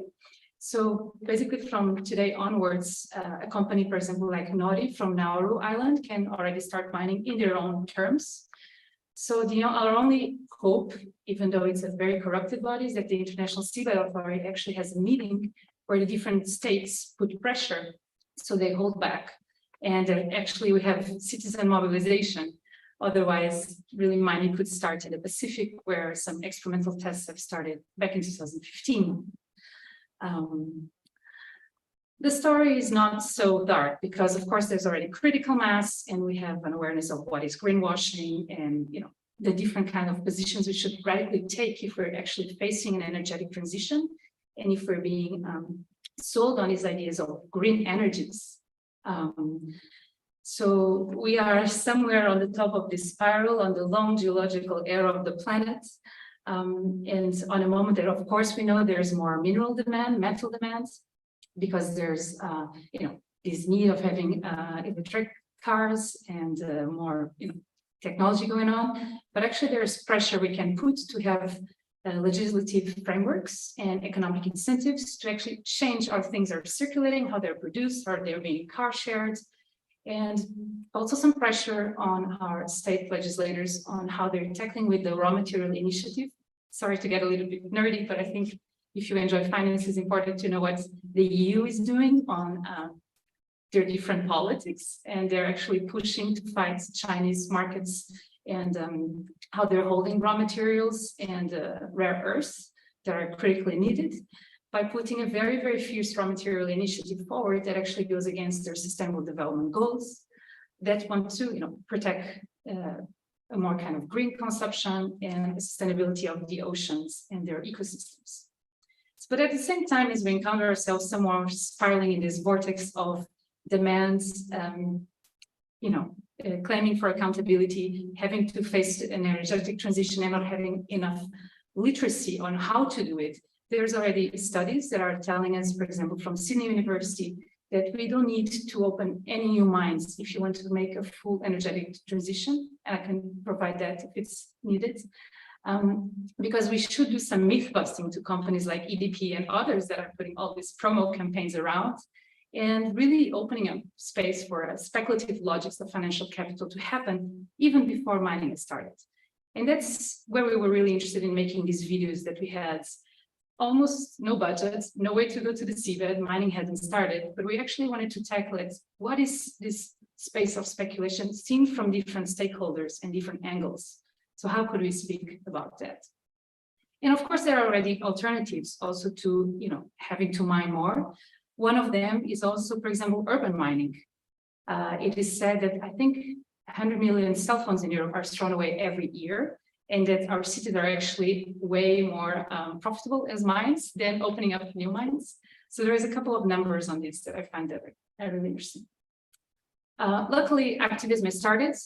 First in the Pacific, Papua New Guinea in 2015, there were citizen movements, also religious institutions got together because lots of indigenous lands were being expropriated and mining came really fiercely to do experimental tests there.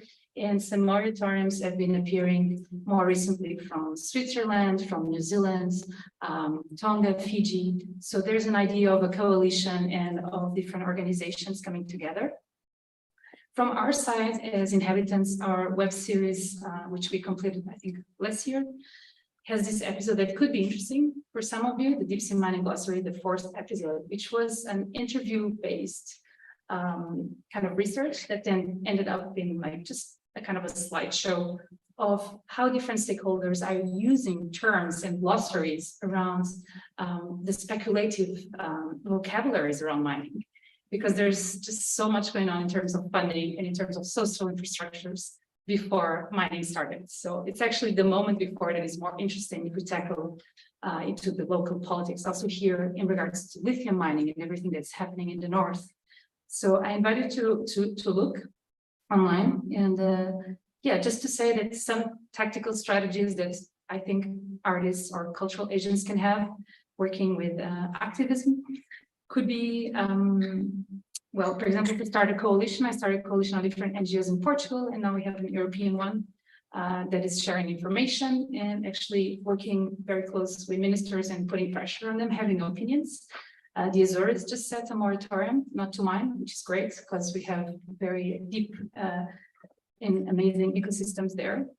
And my last slide is about inter-island and aquatic solidarity, which we're trying to bring different islands into contacts and different tactical agents to know about each other's practices, know about this idea of what is the precautionary principle, which is a scientific principle of not going into action before we fully know what could happen. And also working in terms of restorative justice. That would be my last statement. I work on other projects on rivers and river rights and how restorative justice can be used as a protocol to work with communities that have been under pressure or under certain ecological harms. But actually, if we change how we're being kind of future driven or jurisgenerative in our actions and in our work, we can actually prevent some things to happen before harm comes. So we are on a great timing here.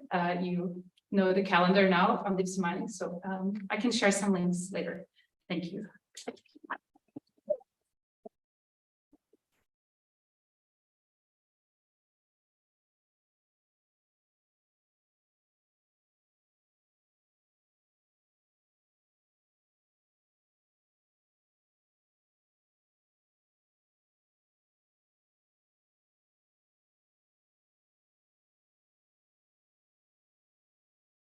Hi, nice to meet you. It's great. Yeah. You want to sit here? Okay. Okay.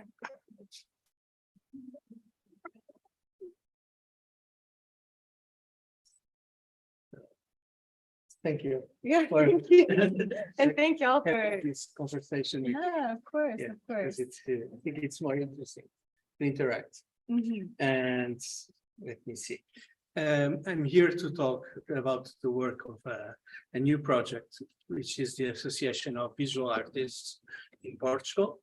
We didn't have this tradition of being associated, and so during the pandemic, this need was exposed, that we didn't have enough social protection, and part of it was our fault, and the agents that we interact, so that also responsibility. So to try to fulfill that problem, our association started, and we started from zero, because and now we are the only association, and we represent professional artists that practice contemporary art in Portugal, and they don't have to be Portuguese, they only have to do it in Portugal, or do it from Portugal. And so we were created in the association was created in 2020, and let me see. I'm trying not to read this stupid document because it's a little bit dry, but maybe I'll read it. The main objective of the AAVP, which is the Association of Visual Artists, is to promote and enhance the recognition of artists' works as a highly specialized professional activity. AAVP also exists to ensure that visual artists actively and collectively participate in the cultural and social fabric as a whole, particularly and in discussions concerning political and social decisions, in order to support the construction of a critical and sensitive and creative society. AAVP is recognized by the government of Portugal and its Ministry of Culture as a partner. AAVP has a representation in various official committees and is consulted in public policies related to the sector. So we advise the government and other partners. So, and there was a need for our voice, because the information that we bring was needed. So that we were, in that way, we didn't have we fight to have a voice, to have a space to our objectives to happen, whatever we want to achieve. But to start, also the Portuguese art scene is quite small, so it was easy to show that we exist and to establish our voice. Also, I don't know if it's good or bad, but we didn't have to fight our space with other associations, so we are the only one, as I told you. So our situation of contemporary art in Portugal is very fragile and then undergoing changes. Our structures are very, very fragile. What can I say? So if you are aware of the last 20 years in Portugal, we've seen a lot of changes, even structures that we would expect to grow and be more mature. We've seen it collapsing. And so it's and others, but we've seen a lot of bigger the number of people practicing and the way they are specialized, and the quality and the quantity of the activities are much higher than it was before. So it's a very changing field. It's a field that changes a lot. So it's very, very fragile. It is fragile in other countries, but it's especially fragile for specific reasons in Portugal, and the need to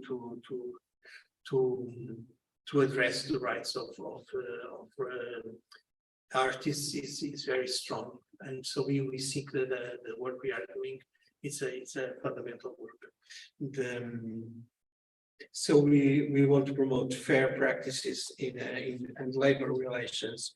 We strive to combat inequalities and systemic failures relate to specific activities of visual artists, both in their relationships with cultural agents and in terms of fiscal frameworks and social protections. So this is, I hope I'm not being very dry, what we are aiming to do, since we are now, we want to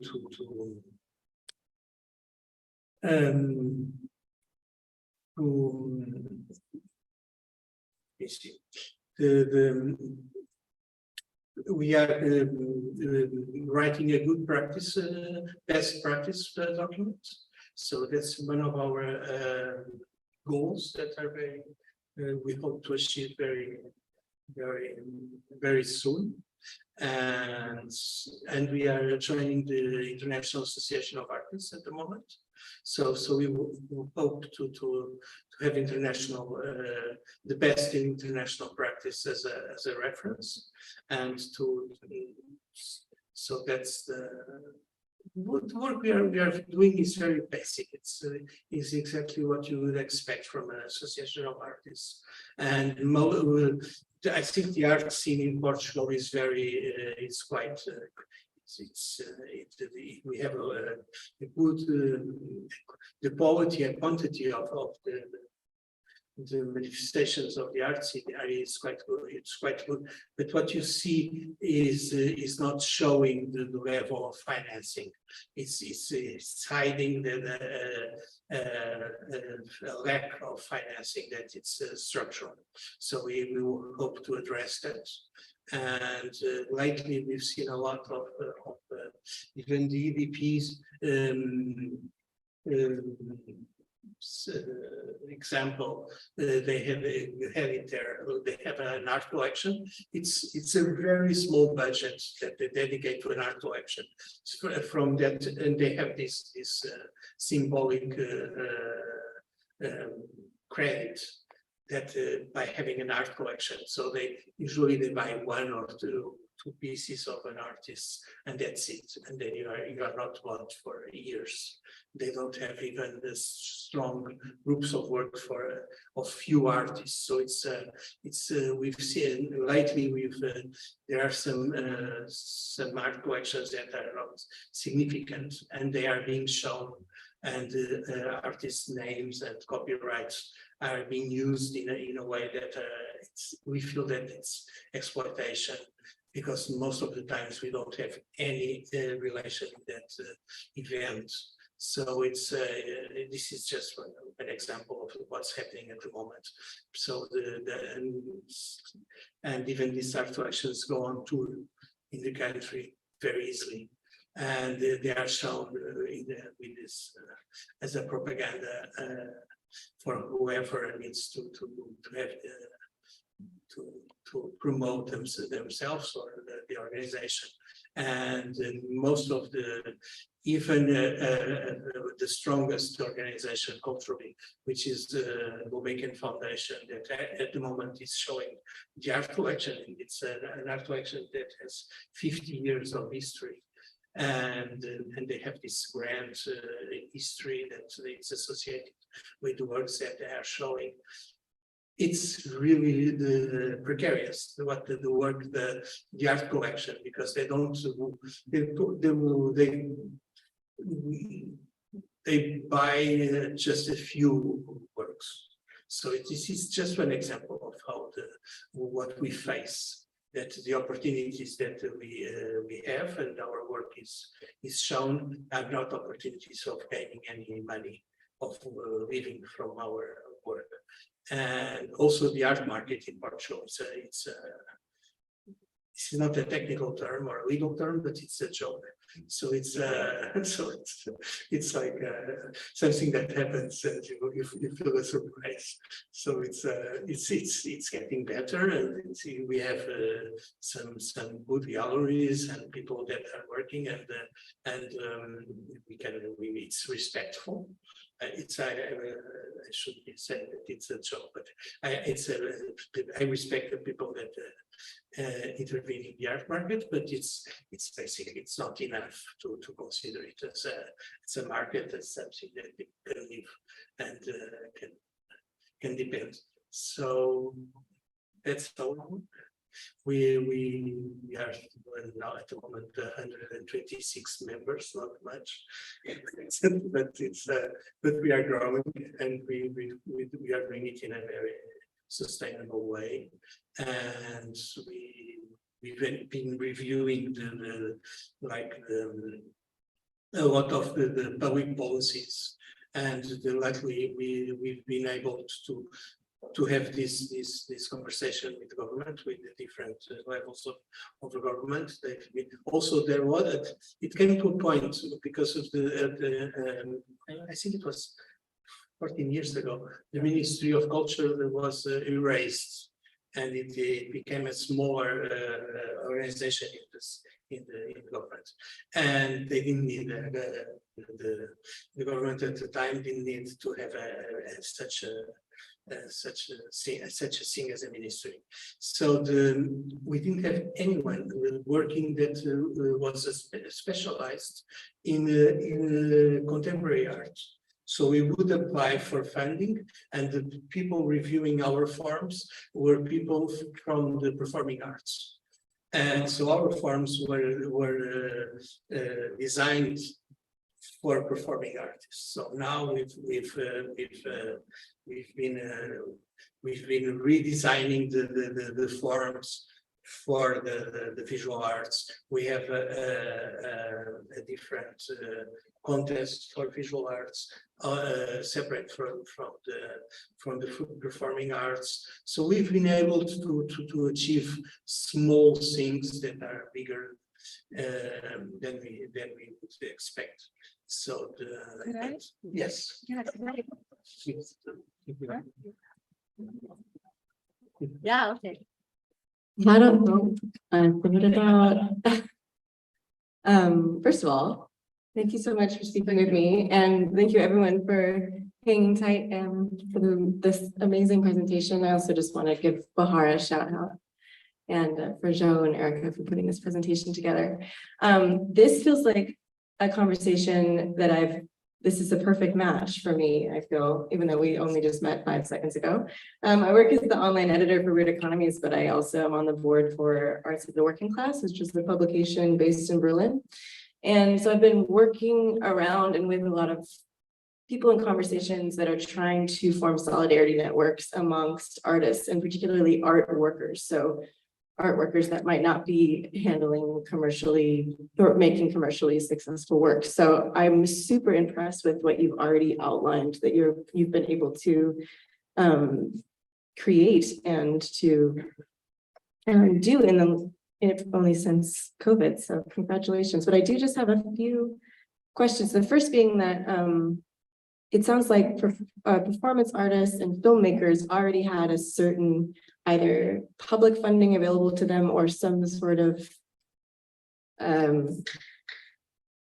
union already formed. What was the basis for that? And what was available to them that was not available to visual artists? And what are you now trying to historically?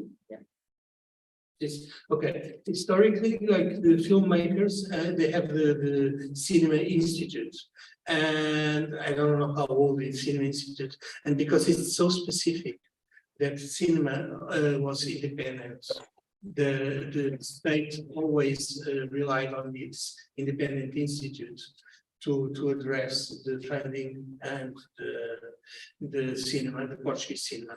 And Portuguese cinema is recognized quite. It's been recognized, although the funding it's a problem, but it's been recognized in international festivals, very good ones. So it's the Film Institute. It's apart from the normal structure. It's separate from the normal structure of the Ministry of Culture, and it exists before the Ministry of Culture existed. And in Portugal we have the ministry, and below that we have secretaries of state. And our tradition is that culture is just the secretary of state. And so the performing arts, because they work as a collective, they have this need to be organized. So they've been organized because they see their nature to be organized. Visual artists are independent by nature, so we like to think of ourselves as independent workers, liberal workers, And in this process, something is missing, and we lose this way of thinking, and it's a very old way of thinking, old-fashioned way of thinking of an artist, and someone is isolated with total freedom doing whatever. So it's those myths that work against us, right? yes. So also the lack of funding and the economy, not Portugal is not a rich country, and it's not a poor country, but the distribution, the economical distribution is not even as it should be for the economic reality. This is not my field. I hope this. I'm not saying. But this is my understanding of what happens. So you feel that a lot of some areas are underfunding, and some areas are funded in a way that it doesn't make sense because they are overfunded or they are. So the culture, it has been underfunded by historically. We have no tradition of philanthropy. So people and that and we are contemporary art is very exposed to initiatives that with very small funding they have these symbolic gains and social gains that and sometimes they collapse. You may know of the Berardo Museum, for example. It's one of the biggest museums in Lisbon. It's just collapsed. Now we are waiting for the new project to emerge from the ruins of this museum in Belém, with the best art collection in Portugal. And this is strange and a story, so it's a big story to tell, but it's people it's in contemporary art with this lack of tradition of philanthropy. The only big success story and significant story is Gulbenkian. The only funding is the government, and the government is insufficient. So right. Yeah, I hear that struggle, absolutely.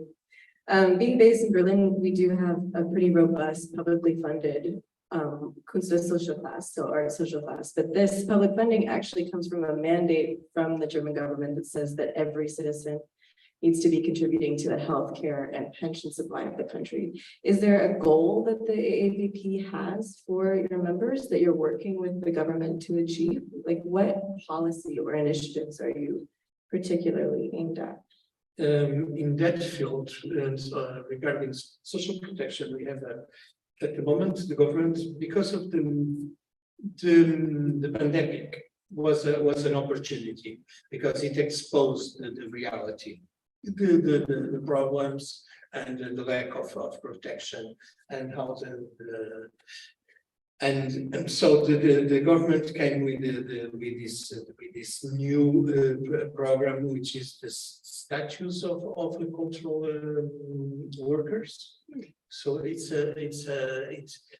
was presented as like a double protection for cultural workers. Not only we would have the normal social protection, but we would that independent workers have.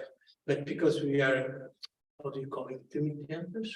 Because we are on and off. Intermediary. Yes, we are on and off workers, and so this was made for on and off workers. It's I think the French have this designation and try to address this very publicly and lightly. But so these workers, but they are mainly people that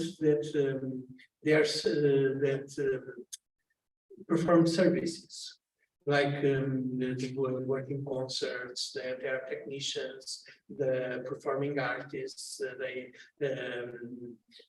It's not for authors, for visual artists. We are not on and off. So at the moment we are facing this quite complex, and that it's failing, a program that the government tried to implement called the statutes of cultural workers, and it's failing. So we are trying to show that it doesn't apply to the visual artists. We are not on and off workers. We are copyrights are much more important for us. Most of our gains are from copyrights, even if we are selling works in a gallery. We don't have working relationships with galleries. It's not. We are not workers of the galleries. We show work in galleries, but we are not a worker of the galleries. We are not employees of a gallery. In this policy, we are understood as employees of a gallery. It's almost unique. Right, so you're going through this. Yeah, so we are now the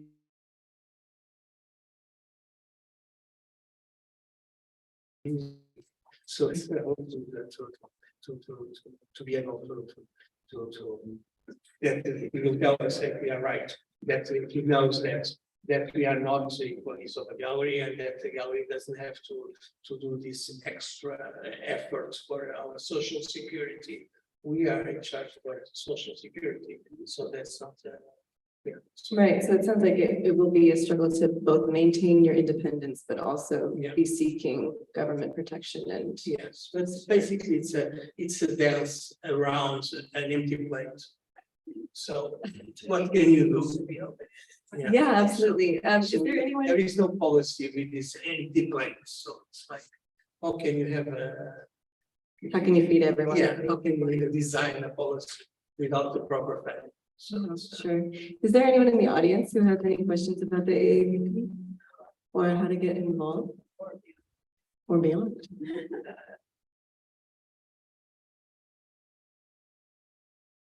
What's weird?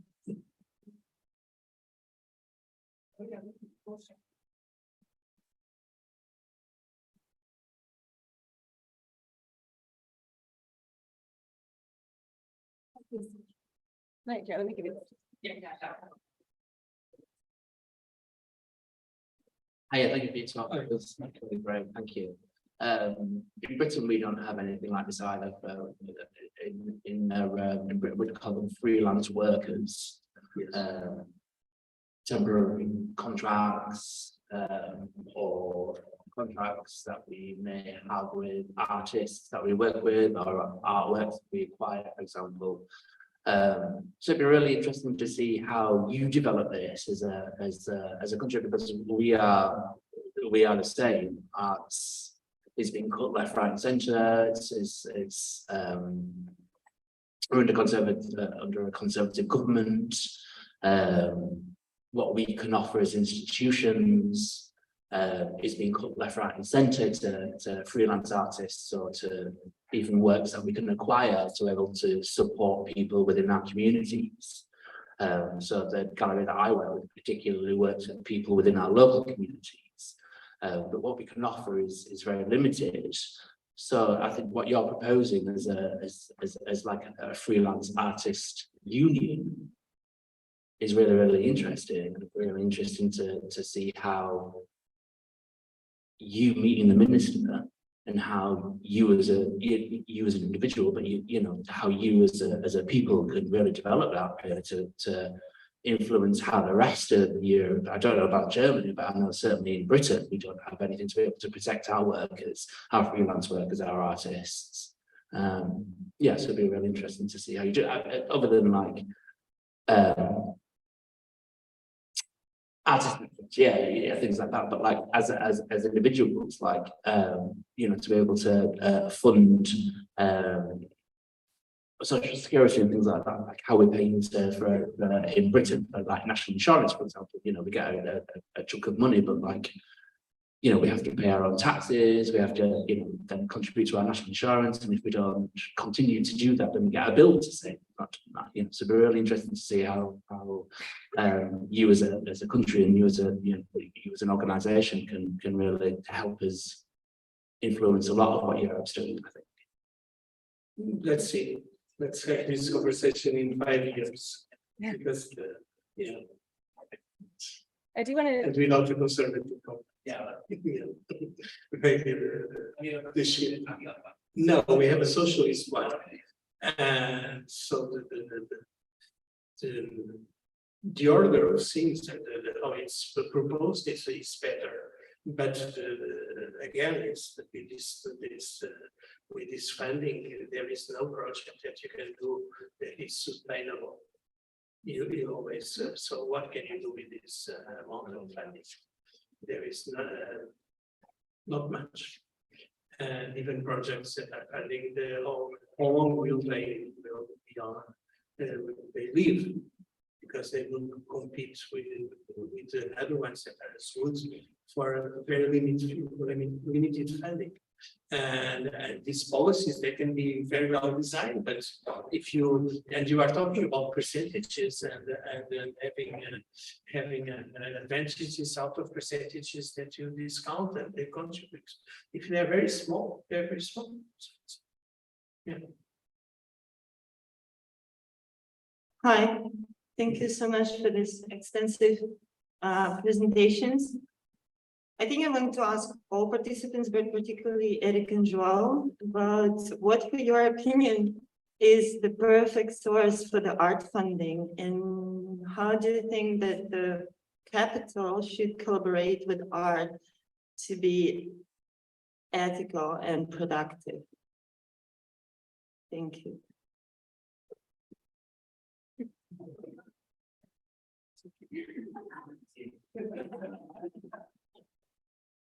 That's funny. Joan was right next to you. And he just pointed to me. I don't think there's a perfect source of funding by any means. Yeah, I think it's challenging. Oh, okay, good. He wants to participate.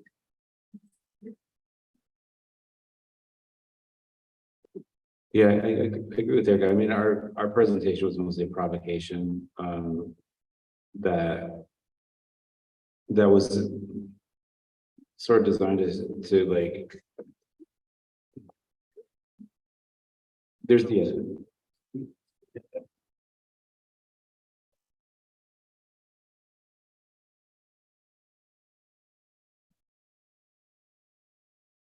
yeah, so no, our presentation has been more of a presentation, which was designed to sort of introduce the next few talks, which is the kind of the speakers that were to follow, and then present kind of like provide a thought experiment if a company like EDP, which obviously like speak with slides and see how you can understand the notion of like philanthropy and how it connects to its own corporate mission. These are parents are like capitalism, and so Erica is going to conclude. Well, I think it's the question might also be like not who should do the funding, but who should be funded, right? Like in some ways we wonder why, well, of course, why isn't EDP funding activist organizations, right? Why are we funding artists? I mean, we know the answer, but that's more the question, who should receive the funding, really?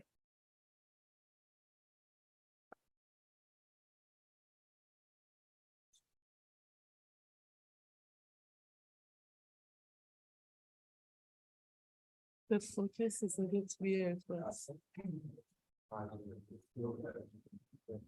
well, I think the second I learned what art in Portugal, the second half of programming is great.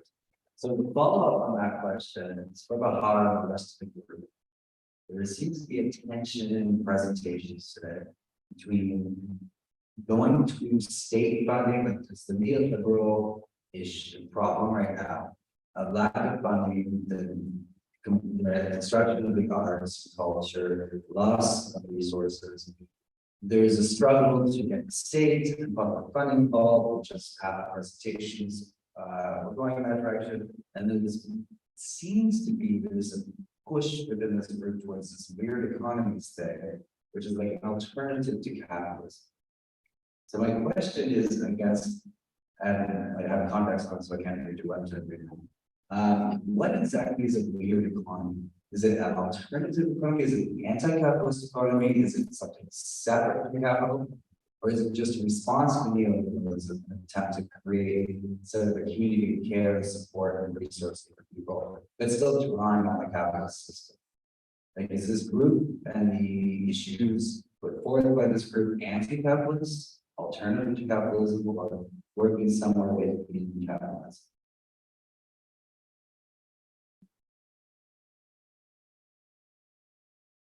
With the medium voice question.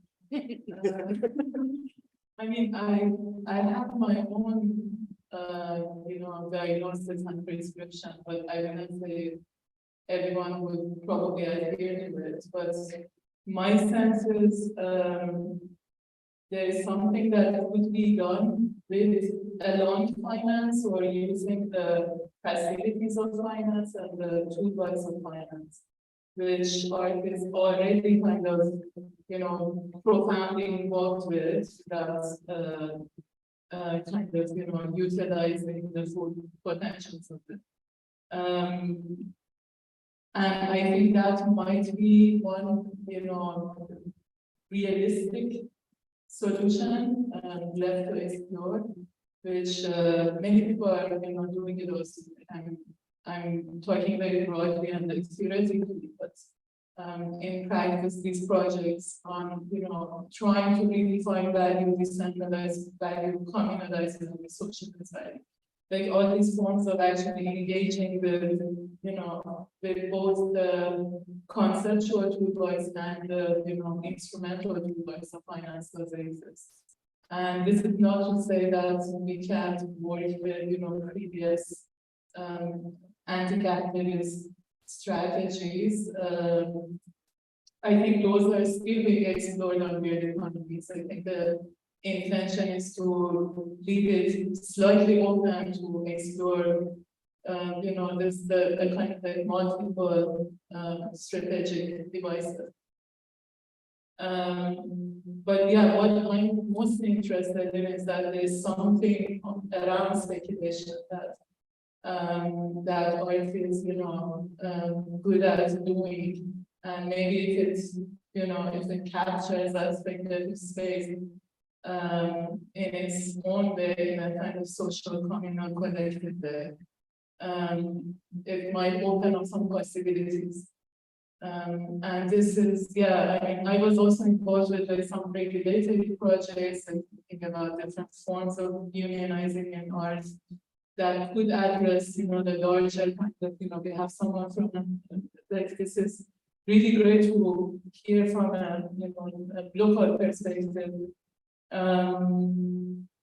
Like what I was doing in a different project, called art project with a colleague years ago.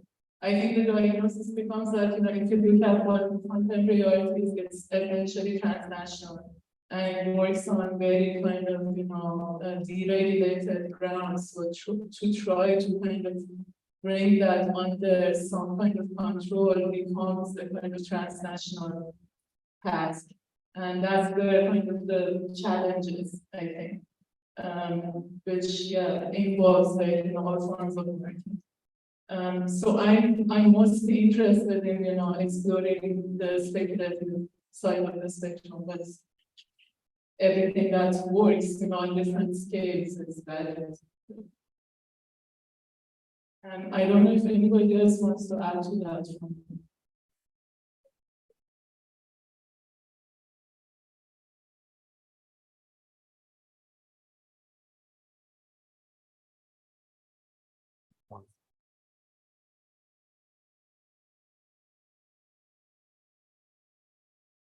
Okay, yeah, thank you for that question. That's a great question to sum up the presentation. And it's a question I get asked a lot as I introduce the platform. And I think when we started the platform, Bahar brought forward the definition of economy, the Greek root, which is essentially just the management of a house. And the beauty that this platform has sort of evolved into is these really bizarre case studies, because I think when we're using terms like economy and art, we're thinking of these very pure things which never exist in practice. If you're talking about capitalism, there's no pure form of that.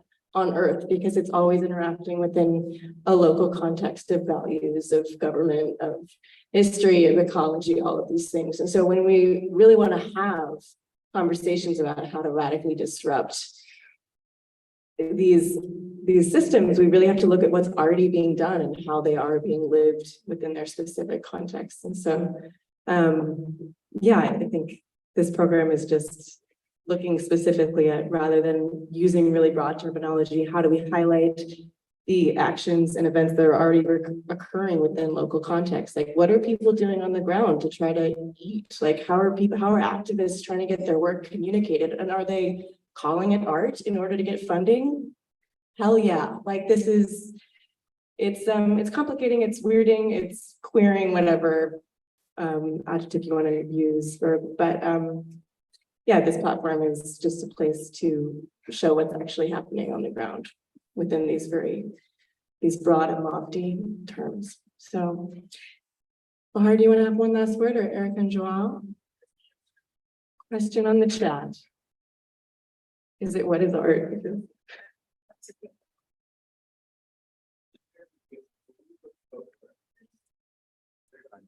One over there.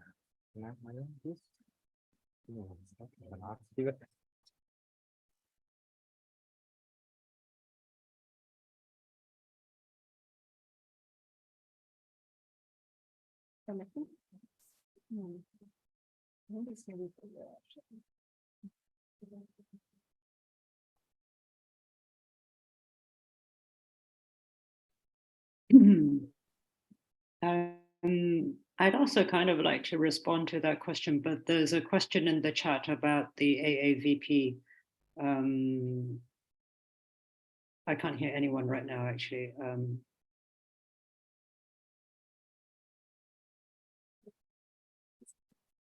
right, Pedro, I think this is for you, and it says, based on the AAVP criteria for artists to adhere to, it runs on the logic that, I think the question was basically, what is the logic behind who is part of the union or organization? And what is the, yes, please. Thank you. So the question says, AVVP criteria for artists who adhere still runs within a logic that most young, unrepresented, or internet-based or peripheral artists can access. It basically excludes all artists that are represented by a gallery, that haven't won an institutional award, or haven't attended art school. How could this association include artists in a more flexible way that doesn't rely in the totalizing institutional logic of what an artist is? We will be open to learn how we go. We have, at the moment, we have 10 criteria, 10 points, and to be admitted, you have to fulfill 3. But we try to be inclusive, and we are open to learn as we go. It's not, we want to, what we want to go against is to be this amateur, irrelevant association of artists, of amateur artists. So we want to represent artists that basically this is their life, their principal means of life, of life. So it's difficult to nowadays, if people don't have, they haven't studied things like that, it's difficult not to ask, how did you get here? Which course did you attend? So that's one criteria, but that's 1 out of 10, and you only need 3. And of course, we are flexible, and I would imagine that in some years that would change. Being represented by a gallery is just 1 criteria out of 10. It's not as important. It is as important as whatever. So, and you can as participating in an art residence that can be quite open and independent. So, and I hope the criteria will change with time, and that's the only thing I can say. Oh, thank you. Yes. Sorry, no. This is too long, no? Oh, it's just the curiosity. I would like to understand the choice of cyberscape and why the cyberscape occupies such a space, like a central place in your imagination. No, but the image for the event is cyberscape, so it's clearly been chosen as like, I don't know. I just would like to understand why. What's your fascination with this cyberscape? I don't know.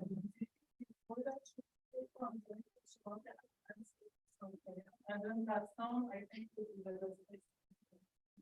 what before that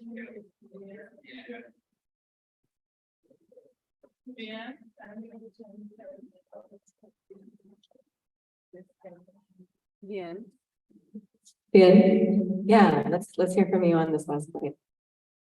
So responding to this question, but also to the earlier question about what we think the ideal funding system is like. Okay, actually, I've noticed that we've become very allergic to even imagining that public funding is something we should even consider trying to rescue. And of course, this is because in the last couple of decades, we've been seeing a growing neoliberalization. But if we are putting all this energy into imagining these completely crazy speculative financial systems, why aren't we imagining that actually a political struggle might actually render something? Because do we actually understand the scale of what we need to do to build and secure financial well-being for all, which is, I guess, what I hope we all stand on this